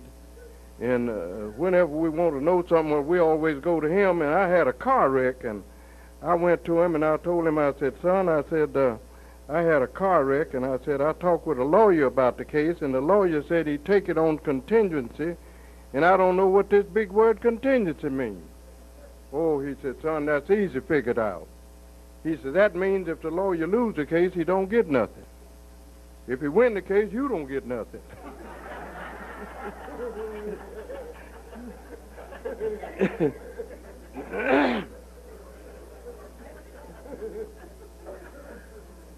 We was talking one day about this big word, propaganda. Nobody couldn't figure out what propaganda meant. And I asked him, I said, son, I said, what's the meaning of this big word, propaganda? Well, I married a girl that had 2 children when I married her. And he said, you see Elizabeth sitting over there? And I said, yeah, that's your wife. I said, that's right.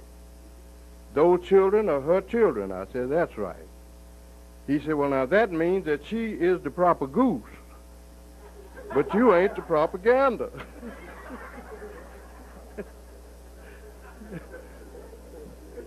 I got the message. I was listening to Reverend Bevel talking about the preachers. You know, the Apostle Paul, he said there in one place, he said, I wrestle not against principalities. I wrestle not against flesh and blood, but I wrestle against principalities and powers, rulers of darkness, wickedness in high places. Now that's where the preacher is not going to go. Wickedness in high places, he shy back. And you can go to him with a problem, and the problem is a very serious problem. It's one he's going to have to face either the court or the school board or face the city council or some other position he don't want in, and he'll, well, sister, I tell you what, now you need to pray. You see, the Lord will take care of this. Now, the Lord don't do for you what you can do for yourself. You can go to praying for the Lord to drop a sack of flour down there. You need some in the home. And your mouth will be white as a Missouri mule before that flour falls. The preacher hits a cop-out. And I've always thought this, Rev, and I don't mind saying this publicly and openly. I've always thought if I could get about 85% of the preachers in the penitentiary, I believe I could move the Negroes. I could move the rest of them. Preacher's really a hindrance. You know, I was a state president of the NAACP in Oklahoma for 16 years, and I was a clear target for the Ku Klux Klan. And I disarmed the Ku Klux Klan with love. And I remember when I first, we had a governor there you had a fellow that run for governor. He knocked the Klan out there for a long time. And he was elected governor, and in his speeches he would say this on the end of his speech: if I'm elected to be governor and anyone come to your house with a pillow slip over his head and a sheet around him, shoot and shoot to kill. If you go to the penitentiary, I'll pardon you.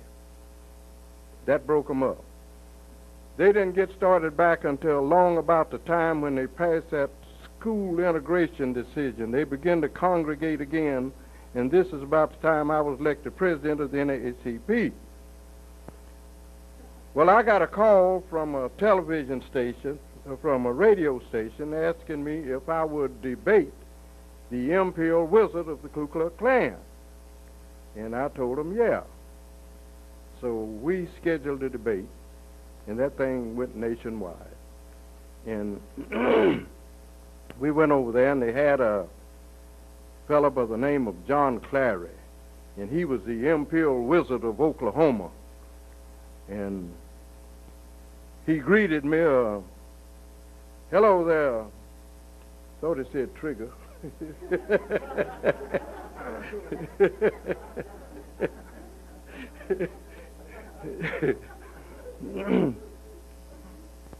And anyway, we went in and we got the debate started, and the fellow that was questioning both of us, well, he was asking this Ku Klux Klansman about why he didn't like why he wanted to set up an organization, why he was head of an organization, the Ku Klux Klan.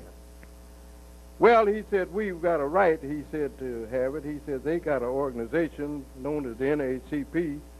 He said, and no whites belong to it, so we got a right to have the Ku Klux Klan. Well, I told him that back in 1909, there was a lynching in Abraham Lincoln's hometown. After the lynching, the white people found out that both of these Negroes that they lynched was innocent, and it stirred them up. And they decided that they'd form an organization to see that nothing like that never happened again. So it was 7 whites and 2 blacks that got together and formed now what is known today as the NAACP. Well, that tore his argument up there. Well, they asked him about whether he believed that they ought to go to school together. And he said no, he didn't believe they ought to go to school together because we had some good schools. He said it's separate but equal. Well, I happen to be come up under that separate but equal deal, and it was one truth in it and one great big lie. The truth of it was separate, but it was a long ways from being equal. So we got over that hump, and then he said all niggers, he said, come from monkeys. Ku Klux Klansmen, they was all around, and all of them had a big laugh and a big hand clapping. And I said, John, I said, a cow will have a calf, a horse will have a coat, a dog will have puppies, a cat will have kittens. A monkey will have little monkeys. They don't have people. Then he said, well, the Bible says that everything should stay with its own kind.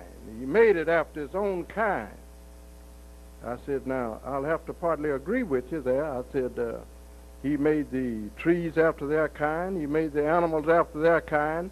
But he didn't make man after no kind. He said, let us make man in our image and after our likeness. Now, what John didn't know, that I had about 40 years experience on him in the Bible, and the Ku Klux Klansmen is not very good Bible scholars.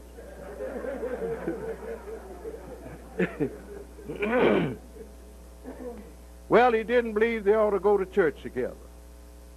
Well, I told him about where Philip in the 8th chapter of Acts joined a chariot where an Ethiopian, a black man, and they was riding along, and he was expounding the gospel to him, And this black man told the white man, said, here is water here. What doth hinder me to be baptized? This white man took the black man down in the water, baptized him, took him into church right there then. Well, that tore John's argument up there. Well, he didn't believe that in intermarriage, he just had a fit there. Sure didn't believe in that. Then I went to the 12th chapter of Numbers, where Moses married an Ethiopian woman, and Miriam, his sister, spoke against it, and God put leprosy on her for criticizing the marriage. Well, that tore John's argument up there. They was hollering at John, pour it on him, Johnny. Pour it on him, Johnny Lee. Pour it on him. Johnny Lee was taking a whipping. And when we came out, I had a little adopted daughter. And I guess she was about 2 months old at that time, and she was half white and half black. And it was out of a white family, and the white family didn't want the little girl. And I asked if they would give the little girl to me, and they told me, yeah, they give the little girl to me. And incidentally, now she finished high school this past year, valedictorian of the class out of 261, is now going to school at Oklahoma University. Sweet little thing.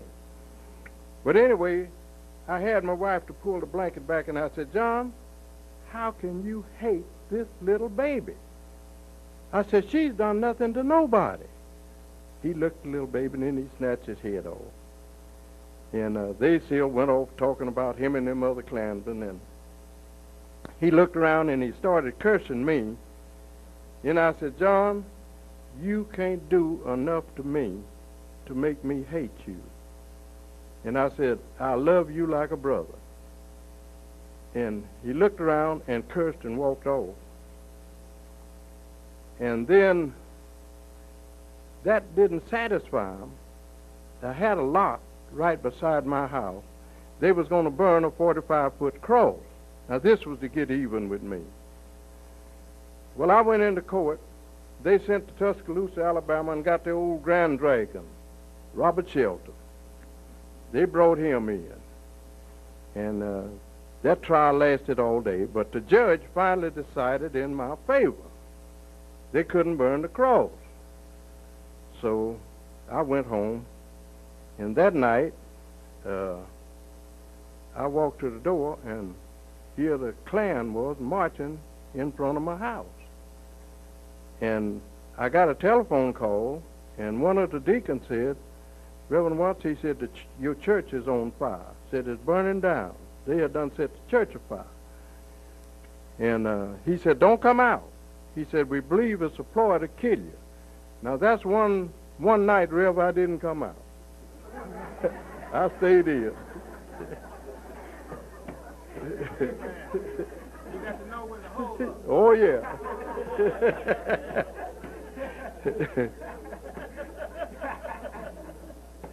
I called the police. They was very helpful.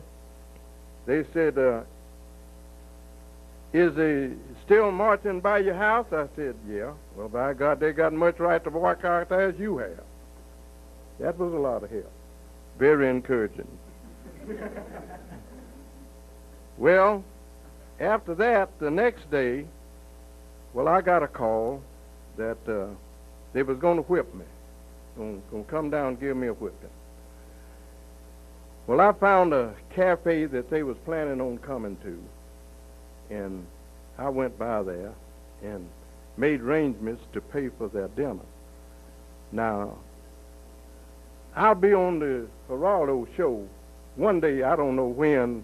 I called them this morning, and they said that they would call me and let me know, but the tape was cut on the 14th day of December, and I told all of this on the Geraldo show. I told so much they may not want to show it. Told a whole lot of other stuff too, Rev. And anyway, after they had burnt my church down, and they was going to give me a whipping, and I went by and made arrangements with the manager of the cafe to pay for the dinner. And when they came there, it was about 2 days from then, they came there, 17 of them. And he called me, and I went there. I went in the back, and when they got through eating, well, I pulled my coat off, pulled my shirt off, pulled my undershirt off, stripped down to my waist. And the manager, he walked in there with me, and he said, Reverend Watts have paid for you all's dinner, and now he's ready to take the whipping. And that completely disarmed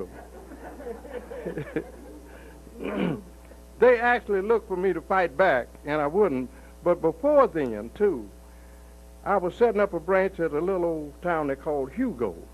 And I had got I got a lot of those old nasty telephone calls and threatening telephone calls and nasty letters and all that kind of stuff. And one letter disturbed me. I was determined to set up a branch of the NAACP.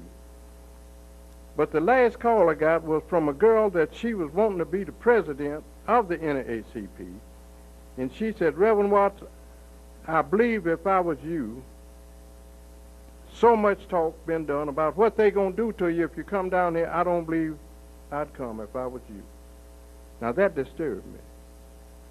So I had a white friend of mine, and I was telling him about it. Well, his son-in-law was a highway patrolman, and he called him and asked him to go with me. And he went with me in a patrol car. He was 30 seconds behind me. And they came out. They came out, but just about the time they came out, that patrol car was right on them, and then they went back. But they was going to attack that night. So anyway, I would send this imperial wizard of the Ku Klux Klan. On Christmas, I'd send him a Christmas card. On his birthday, I'd send him a birthday card. And we were sitting on the side of the bed, me and my wife there one day. Now, this is several years later. And the phone rang. And she picked it up. And she had a strange look on her face, and she handed the phone to me and whispered, this is that old Ku Klux Klansman. And she handed the phone to me, and I said, hello? He said, hello, brother. Now, that was strange. It was always, hello, nigger. Hello, brother. And I said, hello. And he said, Reverend, he said, the Lord has called me to preach. I said, John, give me the privilege of letting you preach your first sermon in my church. He said, all right, now, this is the same church they burned down. So he preached his first sermon in my church, and today he is preaching all over America and fighting racism, Rev, as hard as you are. Yeah.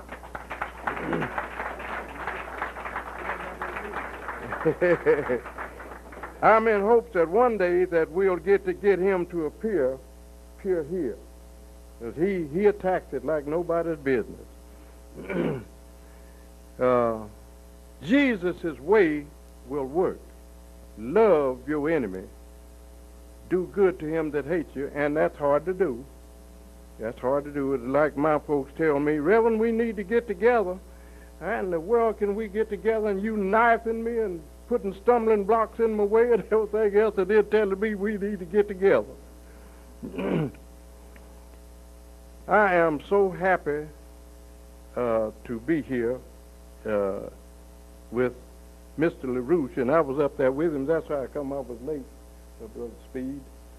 I was up there talking to him, and it's mighty shameful that anybody would keep a man locked up in jail for 5 years with the kind of mind that can help this country so much. And it reminded me of Joseph. They put Joseph in jail, and old Joseph, he was under Pharaoh there, and he had on that good-looking coat, suede shoes, square shoulders, hair laid back, about a 32-inch waist, down about 6'2". Miss Pharaoh had eyes for Joseph. she told Joseph that she wanted him to come down and do an income tax for her.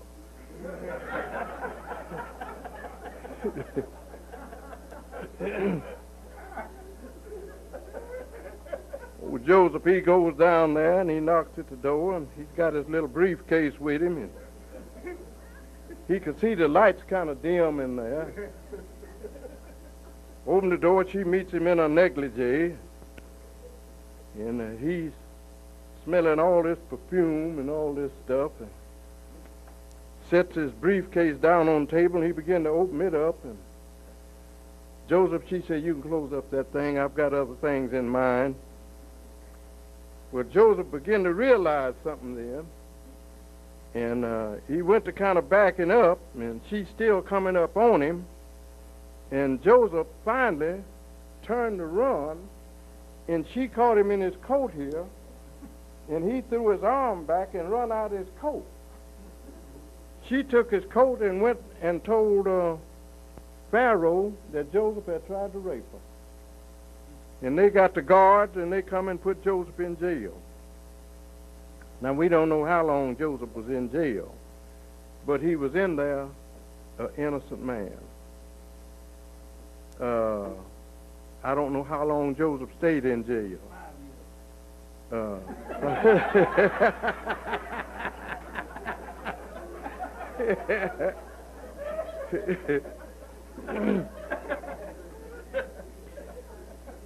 But after the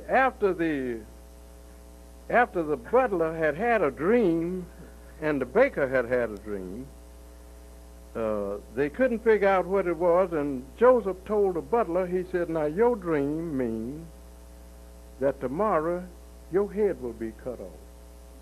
He told the baker, said, tomorrow your head will be cut off. Told the butler, said, tomorrow you'll go free. So the next day they beheaded the baker, and the butler went free. When the butler was going out the cell door, Joseph hollered at him, and he said, listen, when you get out, now you know I'm innocent in here. When you get out, do something to try to help get me out of here. The Bible, I believe, puts it this way: when everything is going well with you, remember me. But they don't remember you when they get out. They forget about you. Now, Lynn can tell you all about this. But anyway, Joseph went right back to the king's palace, and one day the king had a dream. And the butler went right back to the king's palace, and the king had a dream. And he's walking around there looking sad, and the butler asked him, why was he looking so sad? And he told him that he had a dream. He said, it's a boy down yonder in jail can tell you what it means. That's when he went and got Joseph out of jail. Mandela stayed in jail 27 years and didn't break his spirit, didn't disturb his mind. And then I've thought about this, we ever thought about this when you was talking, how they was shooting into those Africans, how they was killing them to keep them from going and vote. And they turned out by the hundreds of thousands. And you can send a limousine to a Negro's house here in Washington, D.C., and he won't go vote.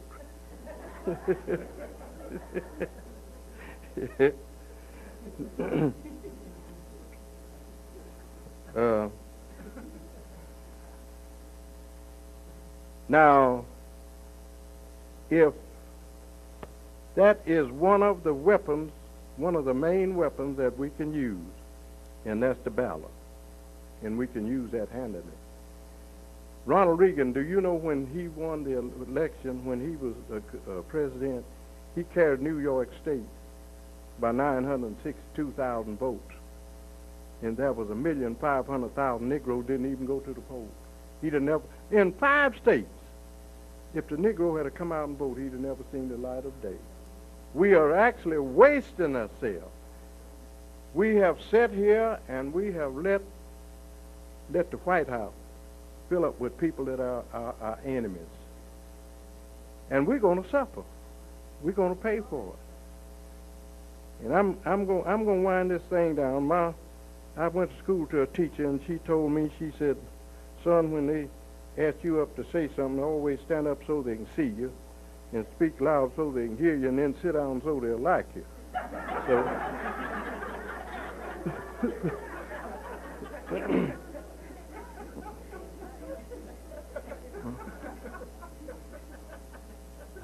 but we're going to have to do a little better, ladies and gentlemen, that we've done in the past on that voting. Listen, one vote put us in the shape that we're in today. Way back down in 1871, we had a fellow to run for president. Well, I'm a little ahead of the story. We had a fellow to run for Congress. And this fellow had won a case for a client. And when he ran for Congress, this client had had a stroke. But this client insisted upon being taken off of his sick bed. This is history. Take me down to the polls so I can vote for my friend. He went down there and voted for that congressman, and he won that congressional race by one vote. He went on to be the president of the United States. He won the election by one electoral vote. His name was Rutherford B. Hayes. He ran against a Democrat by the name of Samuel J. Tilden. At that time, you had to have 185 electoral votes to win. Samuel Tilden had 184.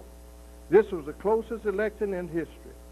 He threw it in the House of Representatives. 2 southern states held out. Rutherford B. Hayes made a deal with these 2 southern states that if you will throw your support to me, I will pull the federal troops out of the South and disfranchise the Negro. And they made that deal. And he won that election by one electoral vote.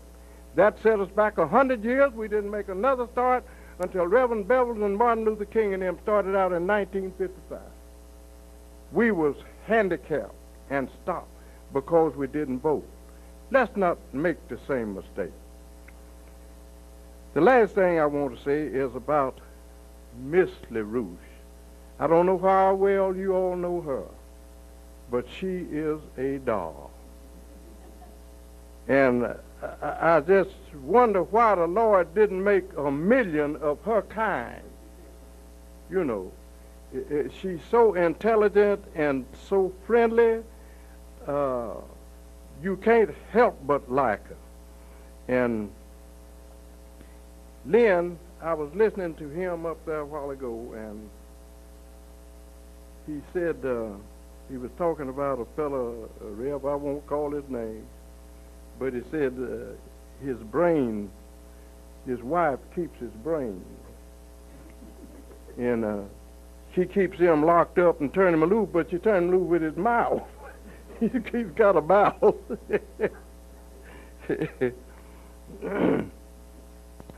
The last thing I tell about a preacher, Rev, he liked him a little nip before he went to the pulpit, and he got up there that morning and he was out, and he discovered he was out, and had a little boy about 10 years old, and he told him to go down to Paul's and tell Paul to send him a half pint of whiskey, and he'd pay him for it after church. Well, Paul was a town bootlegger. Little boy, he went down there, and he was gone so long, old Rev, he had to go to the pulpit. So he went to the pulpit that morning and took his text on the Apostle Paul. And he was just preaching in the big way. And the door was softly opening, and the little boy come in, and he said, "And what did Paul say?" The little boy said, "Daddy, Paul said you couldn't get no more whiskey till you paid for that other."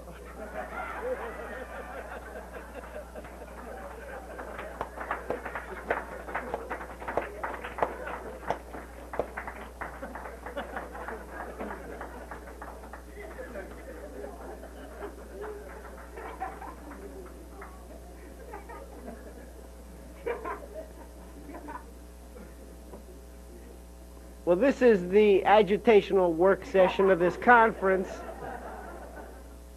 I presume everybody is agitated and we still have a lot of work to do, and we've got another 30 minutes. So I would encourage people to line up at the microphone, and if you want to address your questions to specific people on the panel, feel free to do that. Otherwise, just raise general questions. Please give your name and where you're from. Yeah, my name is Larry Ayon. I am from Cameroon. I'm a journalist and a political refugee in the United States now. I want to appreciate Reverend Bevel. I was in Lisbon with him for 3 months. I didn't hear him speak. I didn't know he was the kind of speaker I've discovered this evening.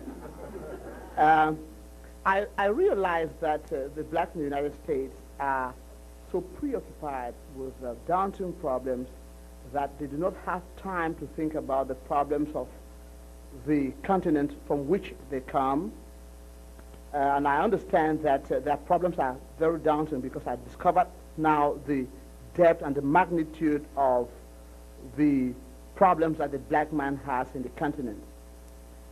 But I think it is necessary that the umbilical cord that links the blacks in the United States and the mother continent has to be re-established for the liberation of the continent, which is a dark continent today, and where nothing is happening. We know in the United States how the Jews have reactivated the problem of their genocide.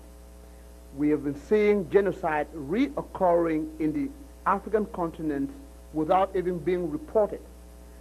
That of Rwanda has been reported just because it attracts the CNN and the television stations. The kinds of corpses that you see on television are the kinds of things that Western media organizations are used to being to report about.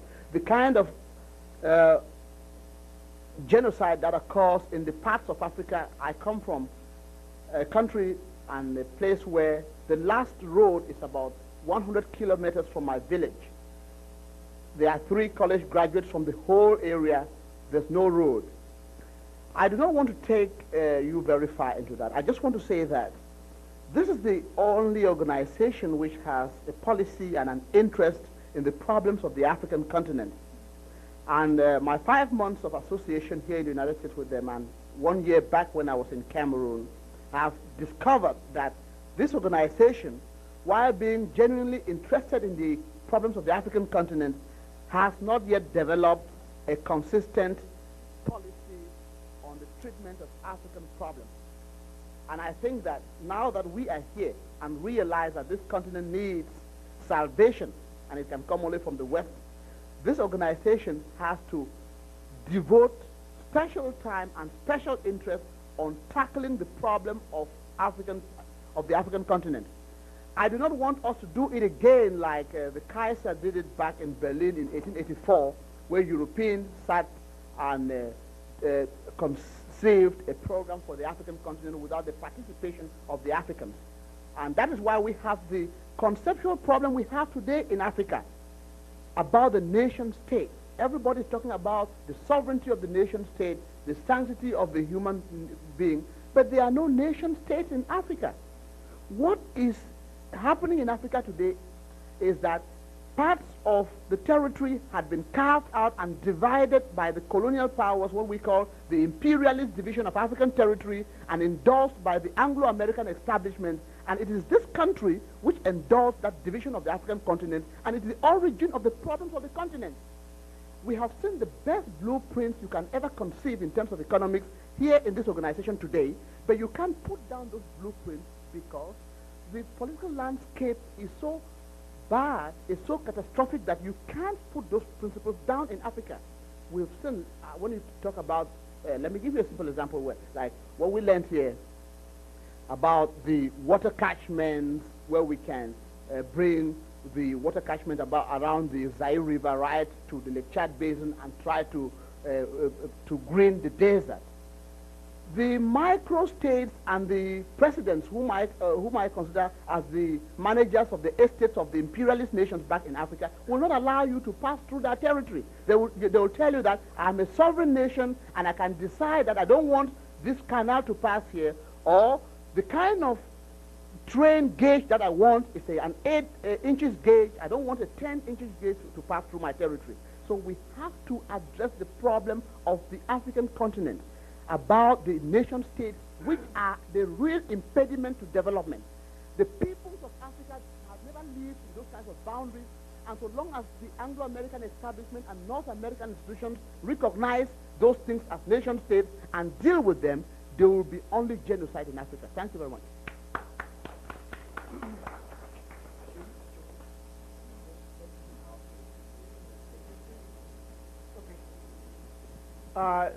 Dennis and others may have some comments on that, but let's take the next question first.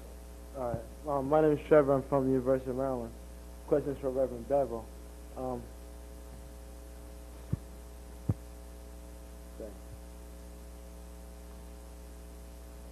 It's a more contemporary question. I just want to know what influence he feels that hip-hop music has on the young black community, or just like the community as a whole in America.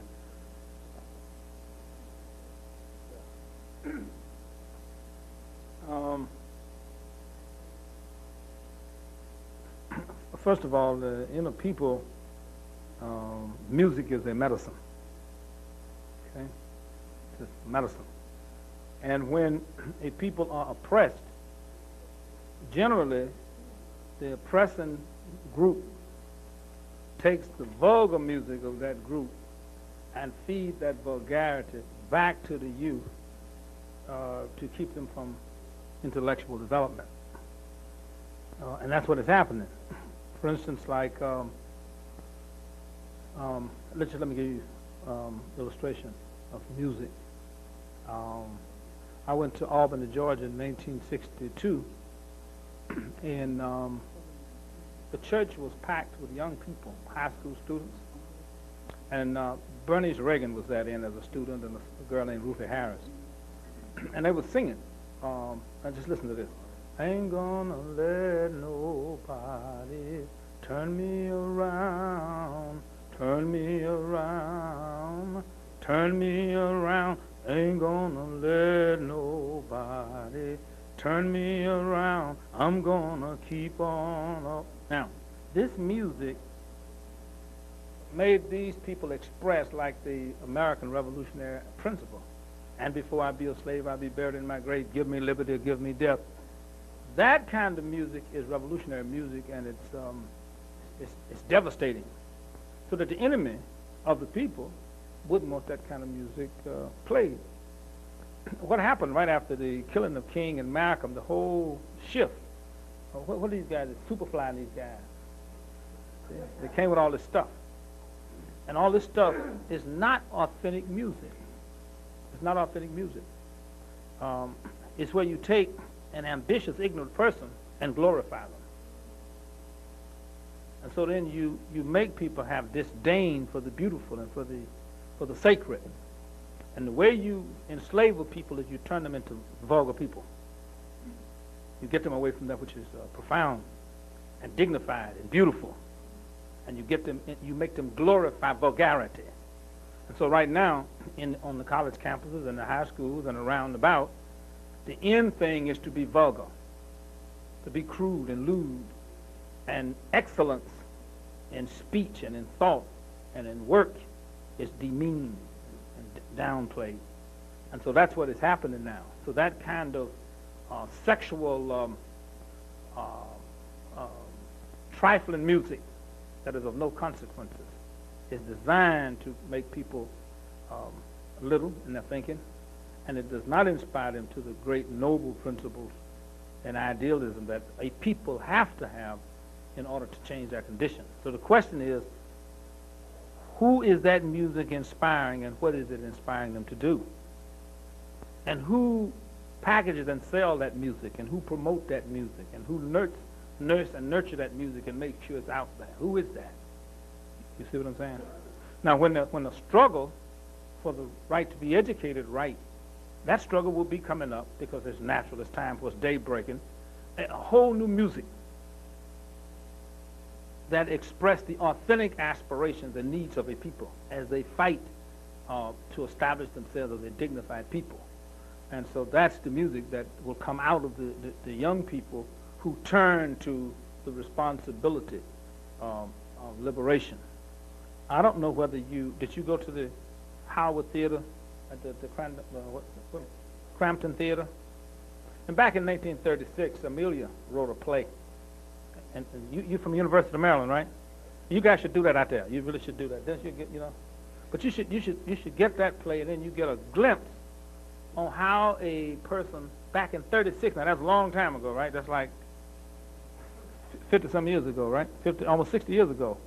And look at this music that this person took, and how this person took this music to help mold thought and people, and then to look at how that person's life who wrote that music impacted on history in terms of writing this kind of music and then becoming like the mother of a whole right to vote movement.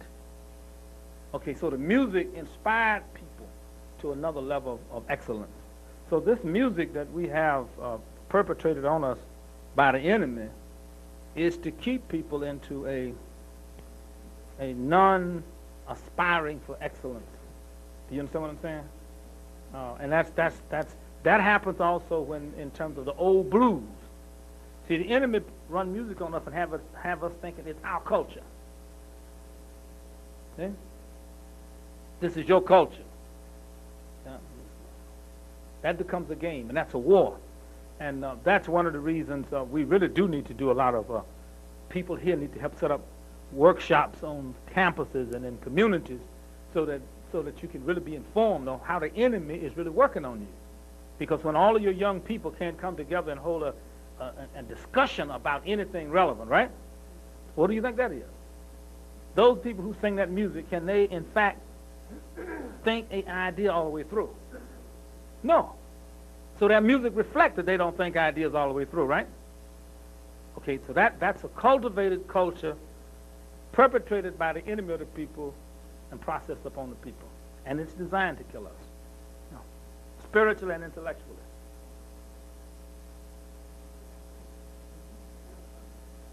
Next. My name is Josephine Pulliam. I'm from Arlington, Virginia, and I serve as the vice president of the NAACP.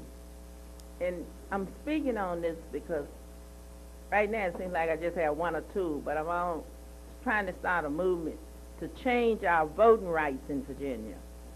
In Virginia, once a person been convicted of a crime, they go to jail, they serve their time, they come out.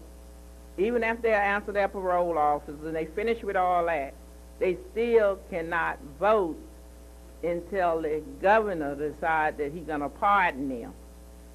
And just about 3 years ago, I worked with someone, and after over a year and 10 letters or more to the governor before he could get a pardon to even go to the poll to vote, which he had come out through the help of his father, was running a business and everything in Virginia.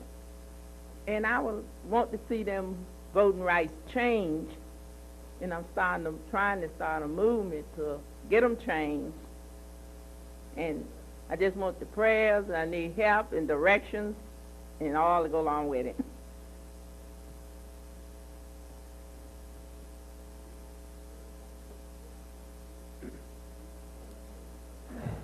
My name is Maurice Salakan, and I'm a human rights activist here in the Washington area. I must be honest, when I was sitting here, and I've been here for all of this evening's session, I was undecided as to whether or not I was going to come up and put forward a question or make a statement.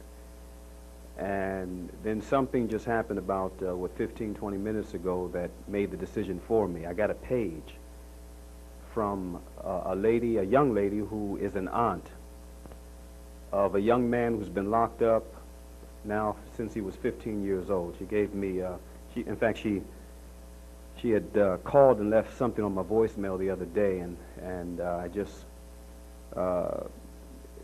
got more of a full spiel on her nephew's case. He's been locked up since he was 15. He's 25 now. He got a 25-year sentence.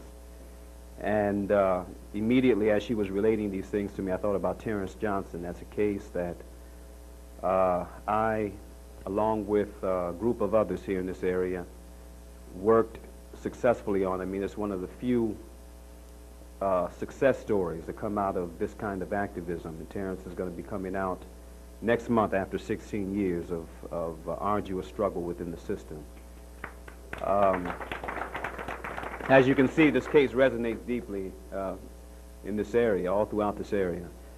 But I thought about Terrence, and it's ironic because she said that she wrote a letter to Terrence, and Terrence asked her to get in touch with me. Now,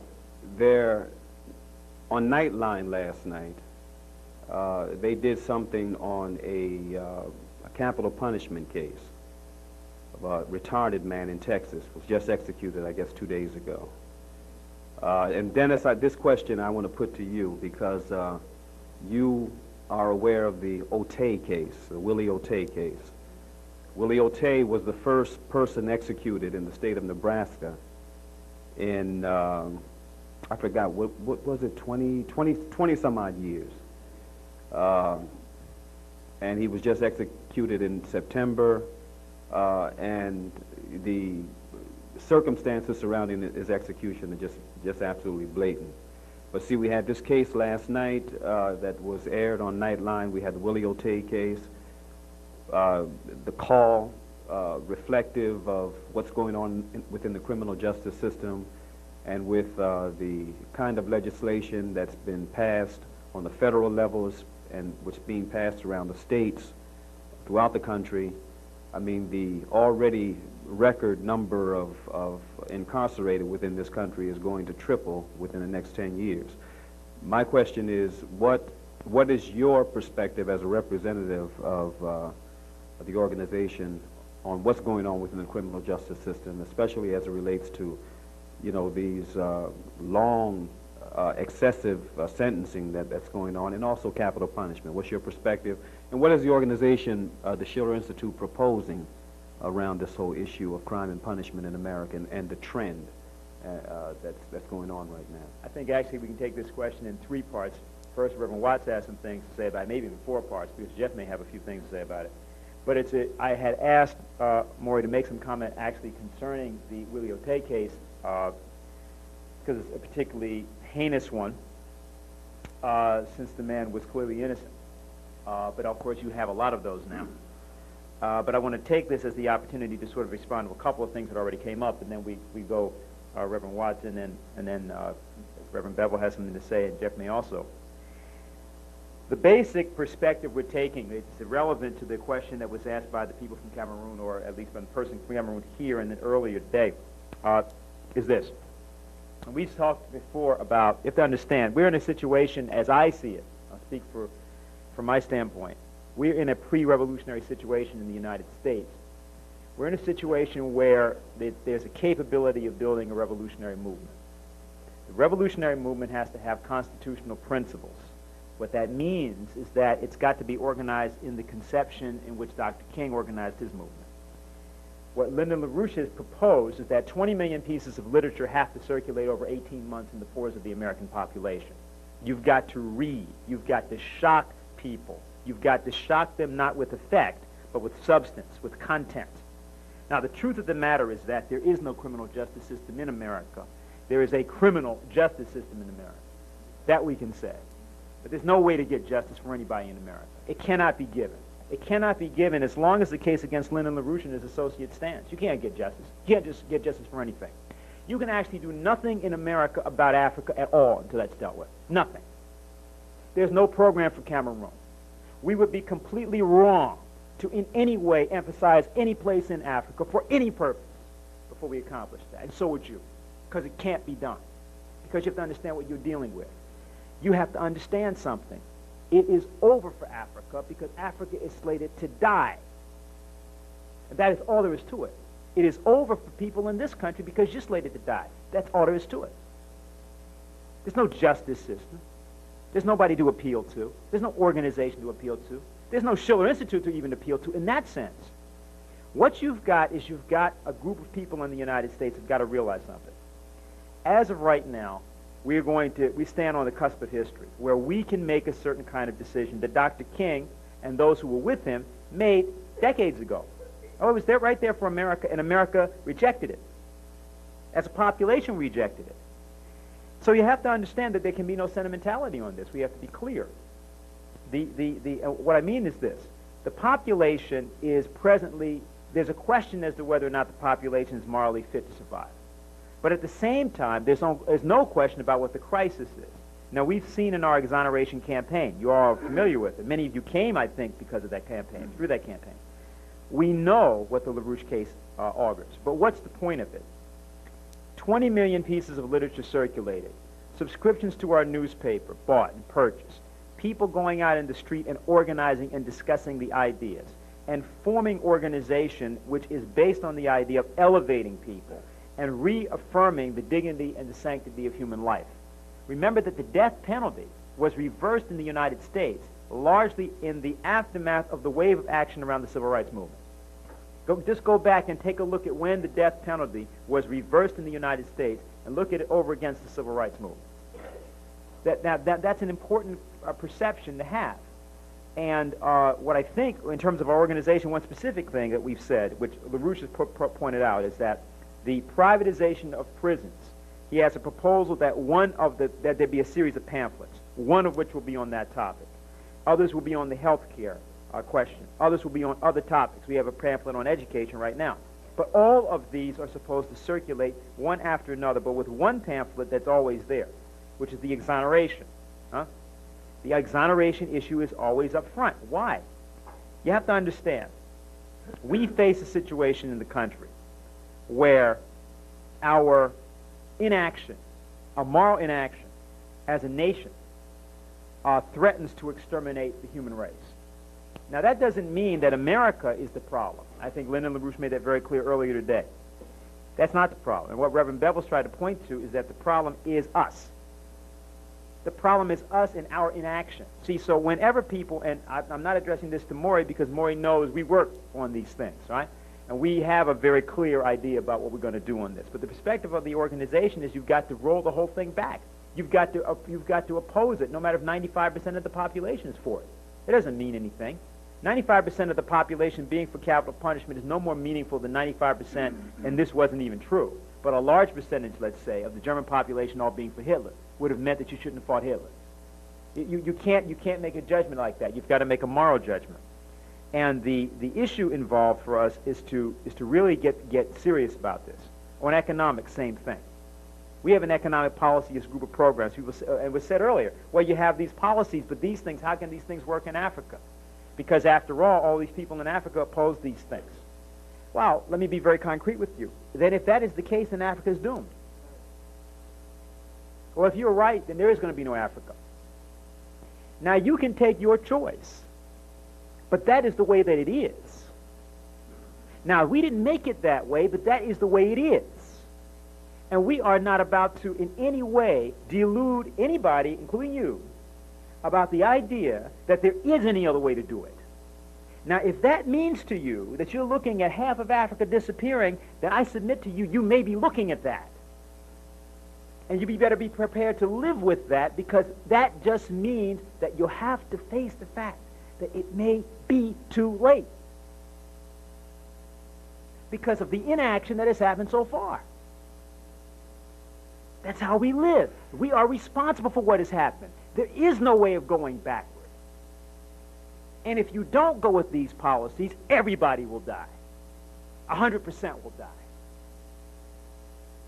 So that those who would purport to get up and try to mollify, to propitiate, to say nicely, well, you know, I think maybe we can come up with something. Maybe we can help a few people in Africa. Yeah, well, they are worse. They are worse than criminals. They're worse than the racists because they are denying the truth. The truth is this is how bad it really is. Now, we can have a policy, but not more than a policy. We have a need to act. Let's take this capital punishment thing. I want to see one thing on that, and then let Reverend Watts come up and go through, because he's fought this. He's done a lot of work on this. What's the policy of the organization? We oppose the capital punishment. We intend to release millions of pamphlets on the privatization of prisons, pointing out that it's a new Auschwitz. And I believe that what we have to do, and we've discussed this a bit, including also with Mr. LaRouche, that what needs to be done is that we have to formulate like almost not a computer pool exactly, but an information pool on these cases. Because the problem is everybody's fighting these things around the country one by one. Sometimes you win and many times you lose. But the problem is that there's no unified fight. That's the essential thing that has to be done. We have to have a unified fight on this question. And what I'm referring to is that and Lynn knows this better than I do, so I don't want to try to speak on more of it than what I know. But the idea is that if we can manage to pull together the successful battles against it and launch something that is a singular offensive, maybe we can get somewhere with this issue. But there's not an issue question.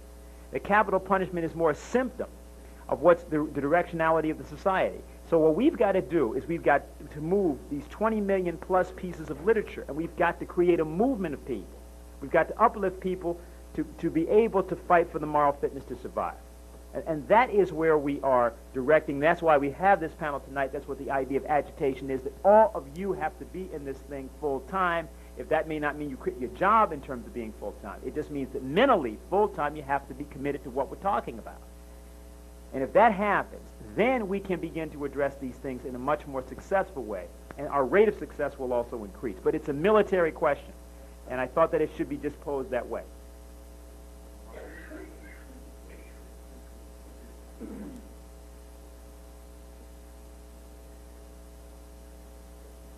You know, on the death penalty and we've got the record on this, from 1930 until 1980, there were 3,862 executions in this country. 54% of those was black. 2,066 of them was black. 455 for rape. 405 of them was black. All of them in the South but 2. 33 women was executed. 13 of them was black. These are true records. Now, do that not disturb us? It do me. We are coming in far more than our share. It's kind of like the Vietnam War. We were too poor to flee to Canada. We were too miseducated to grab a college deferment. So we was more than our share in the Vietnam War. I've heard boys talk about when they come back from over there that black soldiers lined up dead for 2 blocks long. These are some of the kind of things that we suffer in this Congress that we have got now. Do you know what they're talking about? Doing away with the pardon and parole boards. In the pardon and parole boards in this country, I've seen them correct a lot of mistakes made by the courts. They talk about this 3 strikes and you're out. Now let me tell you what happened in Oklahoma on the 3 strikes and you're out. We had a boy that burglarized a store. First offender. I want you to get this. First offender. 3 strikes, though he got a life sentence out of that burglary. They charged him for breaking in. That was 1 strike. He took some merchandise. That's another strike. They tried him for that. Then he had a firearm on him. They tried him for that. 3 strikes and he's out. Doing a life sentence now on 1. This is some of the kind of stuff that they go through. On the pardon and parole board, I worked in the correction system. And I don't know, I think I had one of the best that maybe could be developed, or ways of knowing when a boy was, when a young man was ready for parole. I had 2 boys in there that I could trust. And I would talk to them, and I would help them out. I'd leave them a little money up at the canteen where they could get cigarettes and soap and this kind of stuff. And whenever I'd hit that prison ground, they'd come to me. And when a boy was going up for parole, I'd ask him this. I'd say, check him out. And they'd go and talk with him, and they'd talk with him confidentially. Then they'd come back and tell me what he said. They'd tell me what his plans were. If he planned to to make good when he got out, then I would go up before the Pardon and Parole Board for him. And if they come and told me that that boy would make good, 95% out of 100, they was correct. And if they told me he wouldn't make it, he wouldn't make it. And I've had them to come and tell me, Reverend Watts, he can't make it. And I'd go ahead on and go up before the Pardon and Parole Board. Well, I had one boy said, Reverend Watts said, it won't be 2 weeks before he be back in here. But they was mistaken. He was out 2 months, but he come right back.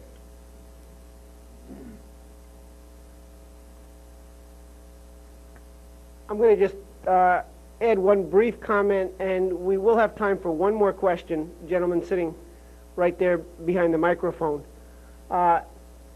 Again, to just amplify slightly on the similar aspects of the last question and the question from our friend from Cameroon. We did look into the situation in Africa, and several months back published a report on this genocide in Rwanda that was mentioned in the first question. Here you had a country that was the country in Africa with the lowest infant mortality rate, the highest life expectancy. It had a relatively developing public health system as of early April of last year. And in a span of 9 months, about 80% of the 8.1 million people of that country were either killed or driven into refugee camps that for all intents and purposes might as well be labeled for what they really are, which is death camps. So in one fell swoop, in a period of less than 1 year, the most potentially prosperous country in Africa from the standpoint of one of the most basic measures of the conditions of life, public health and life expectancy, was wiped off the map. But in the course of investigating that and actually trying to get at the underlying issue of who was behind it and what the motives were, we found out something that was a lot more disturbing that reinforces Dennis's point of a few moments ago, that we can't do anything for Africa per se. What we found out is that the apparatus of Prince Philip and the World Wildlife Fund, and I would refer people simply to material that we published in great detail on this in recent months, the policy towards Rwanda was merely the appetizer for a perspective that exists for the entirety of the human race. The perspective of this apparatus is the elimination of about 80% of the human population through methods that they themselves refer to as the culling of the human herd over the next 2 to 3 generations. There's about 5.1 billion people on the face of the earth. Within the next 20 to 30 years, they want to see that population reduced to under 1 billion people worldwide. So from that standpoint, you can't talk about justice, you can't talk about human rights, you can't talk about Africa without making a full commitment to fight to destroy the monsters that have publicly stated in their own words, it's available in the public record, this as their policy. To just give you an example, let's say that there's 100 people sitting in this room right now. If these people are allowed to succeed, and they have every intention of using every weapon at their disposal to succeed, there'll be under 20 people left alive from this audience over the next 10 to 20 years. That's the magnitude of what we're dealing with here, and there is no alternative to the kind of organizing challenge that has been posed here in this panel tonight and was implicit in everything that's been discussed here today. So, final questioner. Well, a short time ago, I was invited by some representative of House of God in Wilmington. They wanted me to talk to them about Senegal, my country, and about the virtues of our ancestors. Most of them recited poems crying. Most of them prayed God crying. I noticed that most of them had only either a child or a daughter or a son in prison, or were divorced, or their husband had run away. I just want to know what is the position of the church faced to this entire Christian situation.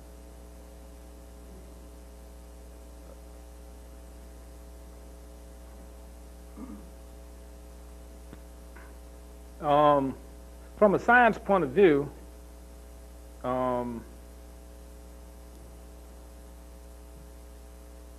there has been, in this country, among African people, there has been and is very little functional Christianity. Christianity in this sense, when you view Jesus as a scientist who taught the law by which one become conscious of their consciousness, the discipline to do that is not a practice in the what is called the American, African American religious community. The clearest expression of that in terms of functional Christianity, where you recognize that your relationship with God demands social responsibility, came out clearer in Martin Luther King. And when you get beyond that, the concept of Christianity as the driving force for sovereign nations and equitable cities is not a conception yet in the African American people. It will take movements like this, it will take movements to engender that kind of understanding and consciousness. And that's why so much was put into breaking up our movement, because we were introducing people to Christianity. The movement was introducing people to functional Christianity. That's what was happening. But before that, the people were not introduced and are not introduced to Christianity. Now, in other words, you cannot teach Christianity apart from a process of application. You know, you teach aviation in the process of building and flying airplanes. You have to teach Christianity within the context of a conscious people addressing their real problems scientifically, whether they're social problems, educational problems, economic development problems. So in that sense, without a movement taking on that kind of work, then Christianity is not, the church is not at work. So the Negro religious entertainment centers are doing fine. We have them, they're packed on Sunday. They have good, good jazz and music. But as it relates to teaching the scientific principles of personhood and sanctity in marriage and sovereignty in government and the need to be economically independent and to fight for that. No, that kind of Christianity, which is real Christianity, is not at this point, has not become a force. Now, what we will do, and that's why, for instance, it's important that people come to work, people come to organize. Ministers can be organized and educated, the conferences. They just sitting there. But that takes work. That takes people. That's getting on the phone, calling, and organizing meetings. So the church can be organized. It's open. It's available. Just let me give you an illustration of what I mean. When we went to Mississippi and Alabama in the 60s, the churches was doing their rituals. But they were there. We took the movement into the church because the movement belonged in the church, because the movement is the church. Okay? The church buildings and the people are just there. When we formulate the Christian theology into constitutional and education policies and actions, then we can penetrate those institutions and get them to become serious and active. But it's not a force at this point. It's a passive force at this point. There are no ministers meeting to discuss education and what to be done about it. There are no ministers meeting to discuss capital punishment and how to address that. The guys now are meeting and fighting over who's going to get part of the $32 billion to help kill the people. That argument is going on now. So that's where we are now. So when you start talking about church, active church, this organization is basically active church. That's Christianity. When you take that kind of response, when you become the salt, when you become the city, when you begin to fight for policies.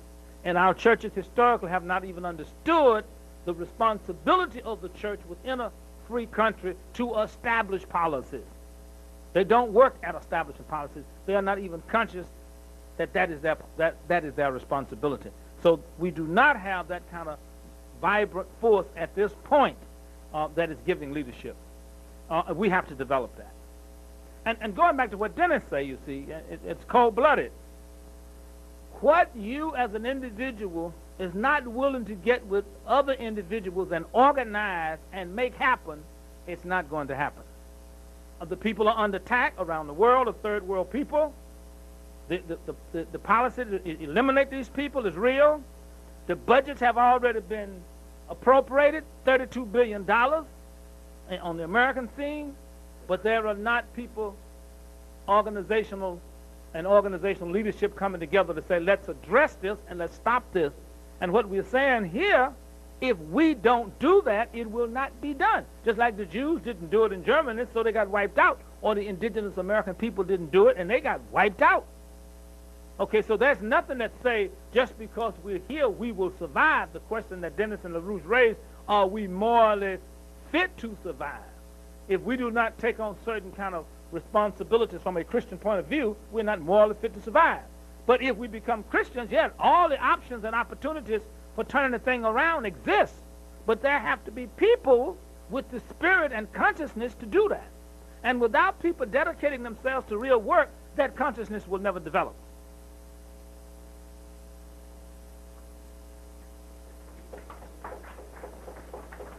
I want to add only one thing to that, which is that Science of Christian Economy, the book that Lyndon LaRouche wrote, tries to give a solution for people who want to think about this kind of problem. If you are living in, and Reverend Bevel talked about this earlier, if you're living in an economy, a society in which the value is placed, but for example, you know that there's more money spent in the United States on gambling than there is on movies, music, theme parks, and arcades combined? Take all that activity, right, all of which is pretty bad itself, but you combine it all. There's more money spent on gambling than any of that. Now, when you ask questions as to what's going on in the church when you go there on a Sunday and you see all this devastation, there's no reason to ask that question. There may be a reason if you're not familiar with it to ask the question initially. But when you know that you've got that kind of practice where organized crime runs the economy, then you know that there is no way in which something like a Martin Luther King holiday on a Monday means anything in a country which celebrates it. You know, what's the meaning of that holiday? Not that it shouldn't have been there. I'm for it. I like celebrating it. We do things around it.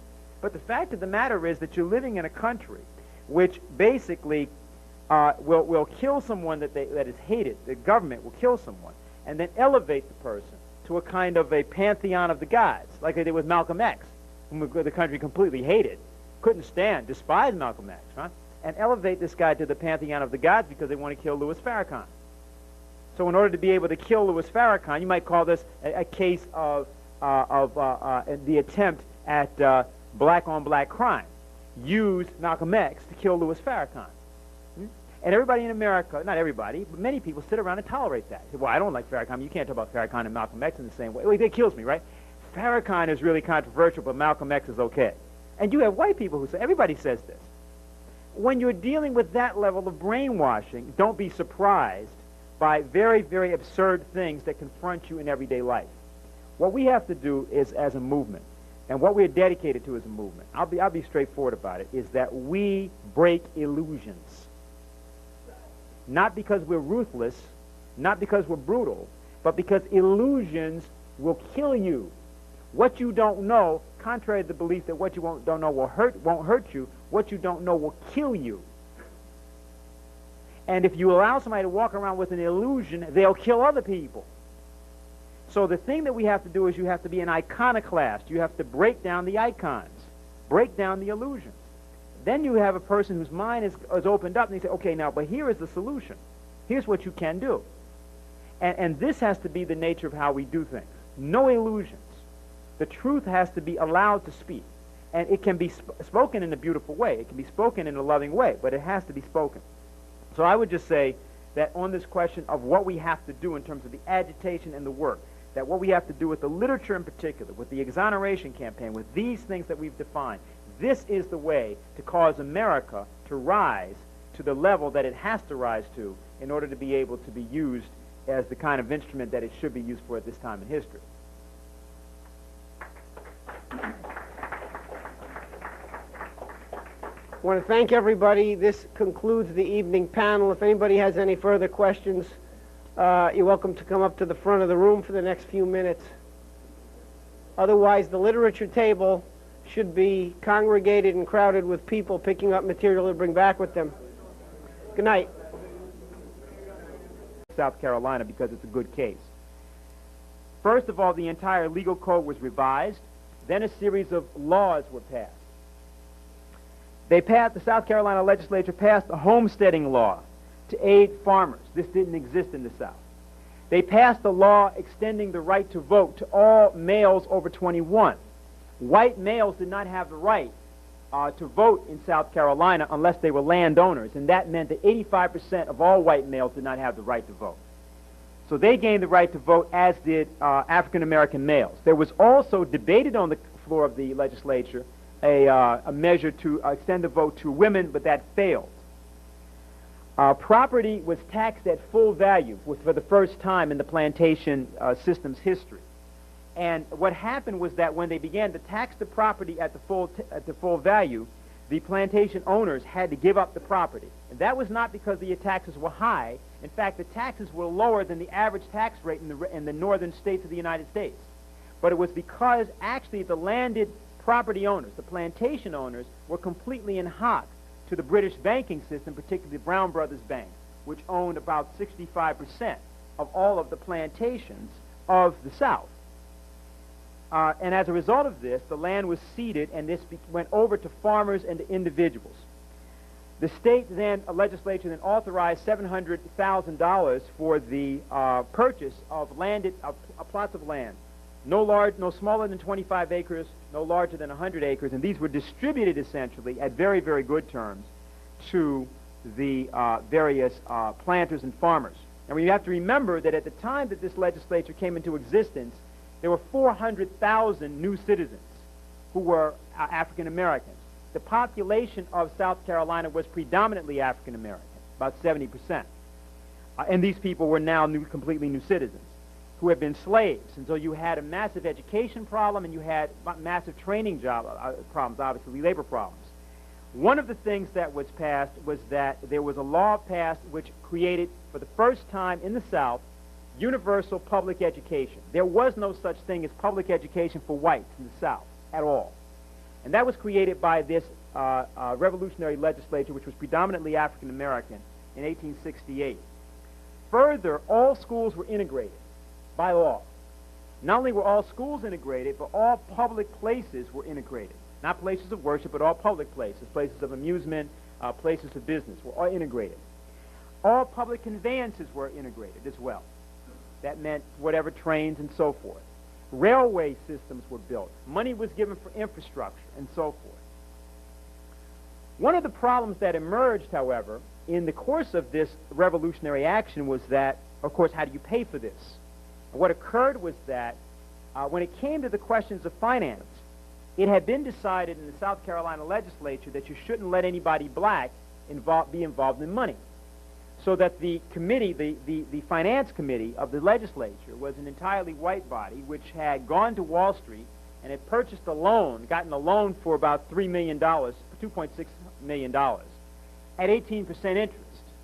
What had occurred was over the period between 1868 and 1871, the usury of the interest rates and the other forms of corruption that this finance committee agape is understanding, creative, redemptive goodwill toward all men. Agape is an overflowing love which seeks nothing in return. Theologians would say that it is the love of God operating in the human heart. When you rise to love on this level, you love all men not because you like them, not because their ways appeal to you, but you love them because God loves them. This is what Jesus meant when he said, love your enemies. And I'm happy that he didn't say, like your enemies. because there are some people that I find it pretty difficult to like. Liking is an affectionate emotion, and I can't like anybody who would bomb my home. I can't like anybody who would exploit me. I can't like anybody who would trample over me with injustices. I can't like them. I can't like anybody who threatens to kill me day in and day out. But Jesus reminds us that love is greater than liking. Love is understanding, creative, redemptive goodwill toward all men. And I think this is where we are as a people in our struggle for racial justice. We can't ever give up. We must work passionately and unrelentingly for first-class citizenship. We must never let up in our determination to remove every vestige of segregation and discrimination from our nation, but we shall not, in the process, relinquish our privilege to love.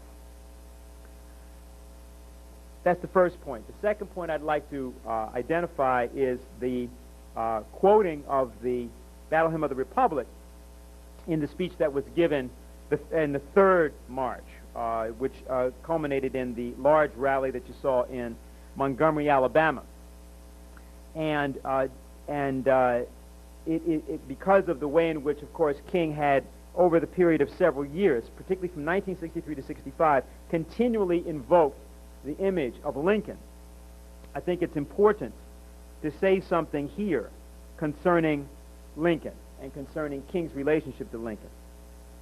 In Lincoln's last public address, which was delivered on April 11, 1865, he had this to say. He said, "The reinauguration of the national authority," meaning the United States being reunified, the reinauguration of the national authority, Reconstruction, which has had a large share of thought from the first, is pressed much more closely upon our attention. It is fraught with great difficulty. Unlike the case of a war between independent nations, there is no authorized organ for us to treat with. No one man has authority to give up the rebellion for any other man. We simply must begin with and mold from disorganized and discordant elements. Nor is it a small additional embarrassment that we, the loyal people, differ among ourselves as to the mode, manner, and means of Reconstruction. And that speech was given 4 days before he was killed at Ford's Theater by the conspiracy that we have identified in our recent literature, which was authorized and organized by British intelligence and the Confederate Secret Service. The idea of Reconstruction and the paralysis of the failure of Reconstruction that gripped the United States from approximately 1890 on, in particular 1890 on, which actually began in 1876, is that... Okay, great, yeah.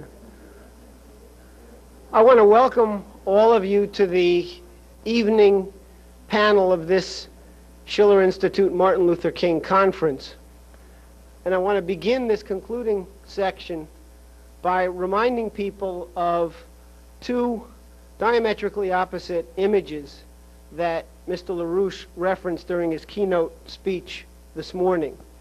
These images being those of two opposite and contending political and philosophical movements that will determine the future of humanity as we go into this very challenging and trying period. The one image, that of the conservative revolution, is associated with Hitler, with the Nazi Party, with the New Age, with existentialism, and with the current neoconservative movement, which Mr. LaRouche so aptly described in invoking the image of the Knights of the Living Brain Dead walking out of the Heritage Foundation offices on Capitol Hill and being marched into the Congress in lockstep to cast their votes for the destruction of the United States and policies that will mean genocide for the entire world. The other image, that of the civil rights movement of Abraham Lincoln and of Dr. King, is represented here on this evening's panel. And there was a bit of a controversy a few minutes ago over whether I should go ahead with describing our scheduled speakers as 3 veterans of that civil rights struggle. I am going to go ahead and use that image in introducing all 3 of them. Dennis was questioning his credentials as a veteran of that movement, but I can attest to the fact that as early as 1973, he had emerged in Newark, New Jersey as a major figure running for public office in a fight for exactly these ideals. If Reverend Wade Watts does come back for the evening session, he will be speaking this evening. Reverend Watts is well known as the former chairman of the Oklahoma chapter of the NAACP. He gained national recognition a number of years ago for his active work combating the Ku Klux Klan and for his actual conversion of the imperial wizard of the Oklahoma State Ku Klux Klan, and he'll have some things hopefully to say about that if he does get back here for the evening session.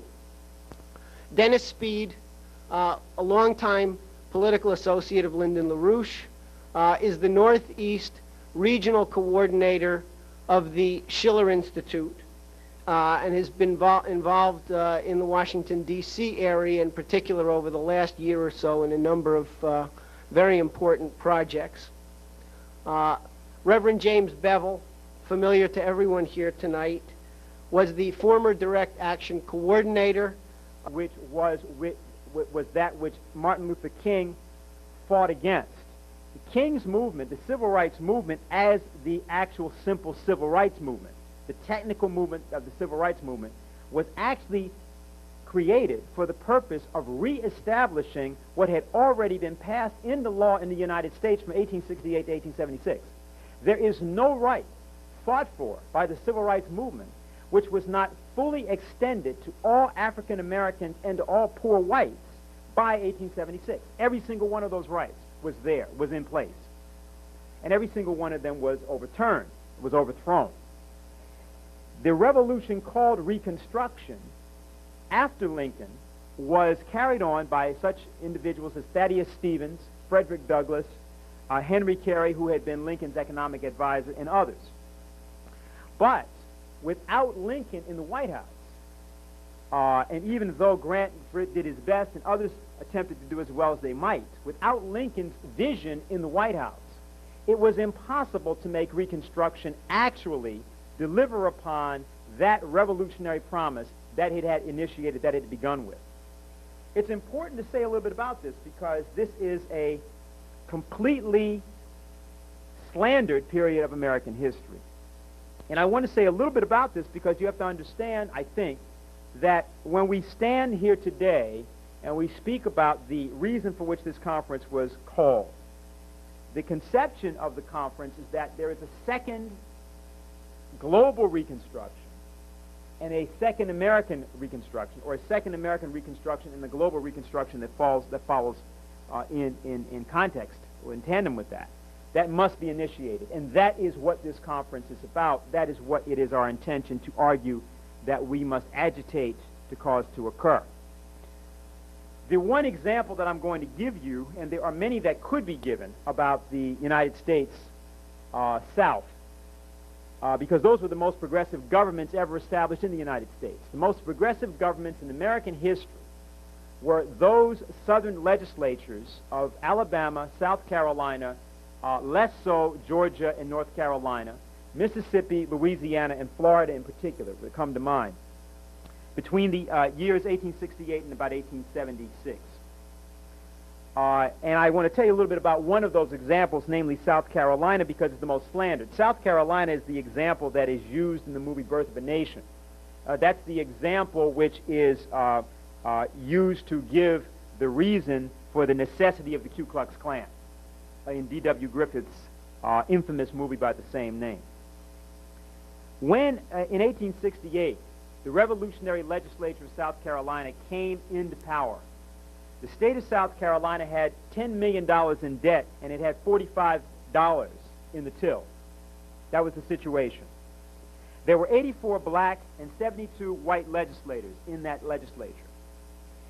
And what they did was that they completely overhauled the state, and they created a set of laws which were in their implementation the first active implementation in the United States in detail of the meaning of the preamble of the Constitution of the and of the Declaration of Independence. And this was going on simultaneously in other states, but I take... Of the Southern Christian Leadership Council, was an intimate collaborator of Reverend Martin Luther King.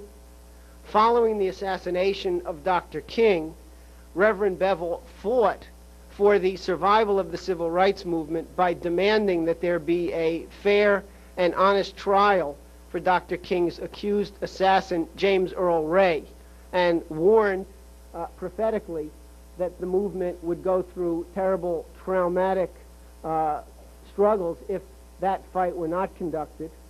In 1992, Reverend Bevel was the vice presidential candidate on the slate headed by Lyndon LaRouche. So without further ado, I want to introduce Dennis Speed.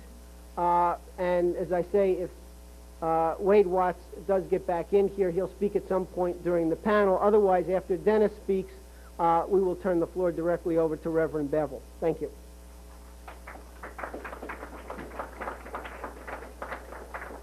Well, what I'm going to do is to first begin with the image of Martin Luther King, not as an image alone, but in order to put our panel in some perspective by referring to King himself. The section that we will show you is a section of taped coverage of the Selma, Alabama 1965 voter rights campaign. We will not be doing a long excerpt from this, but we'll be giving you the section beginning with some footage of the Klan, followed by a brief comment by author James Baldwin on the generic quality of the time, the kind of environment that existed in the United States at the time. Then directly into to George Wallace, followed by the footage on the Edmund Pettus Bridge, which also shows Mrs. Amelia Boynton Robinson being beaten on that bridge, followed by Dr. King, and ultimately Dr. King at Selma, at Montgomery, and his speech there, culminating in President Johnson's famous address to the full Congress of the United States. So I'd like to begin with that videotape, just so that we are put in the proper frame of mind.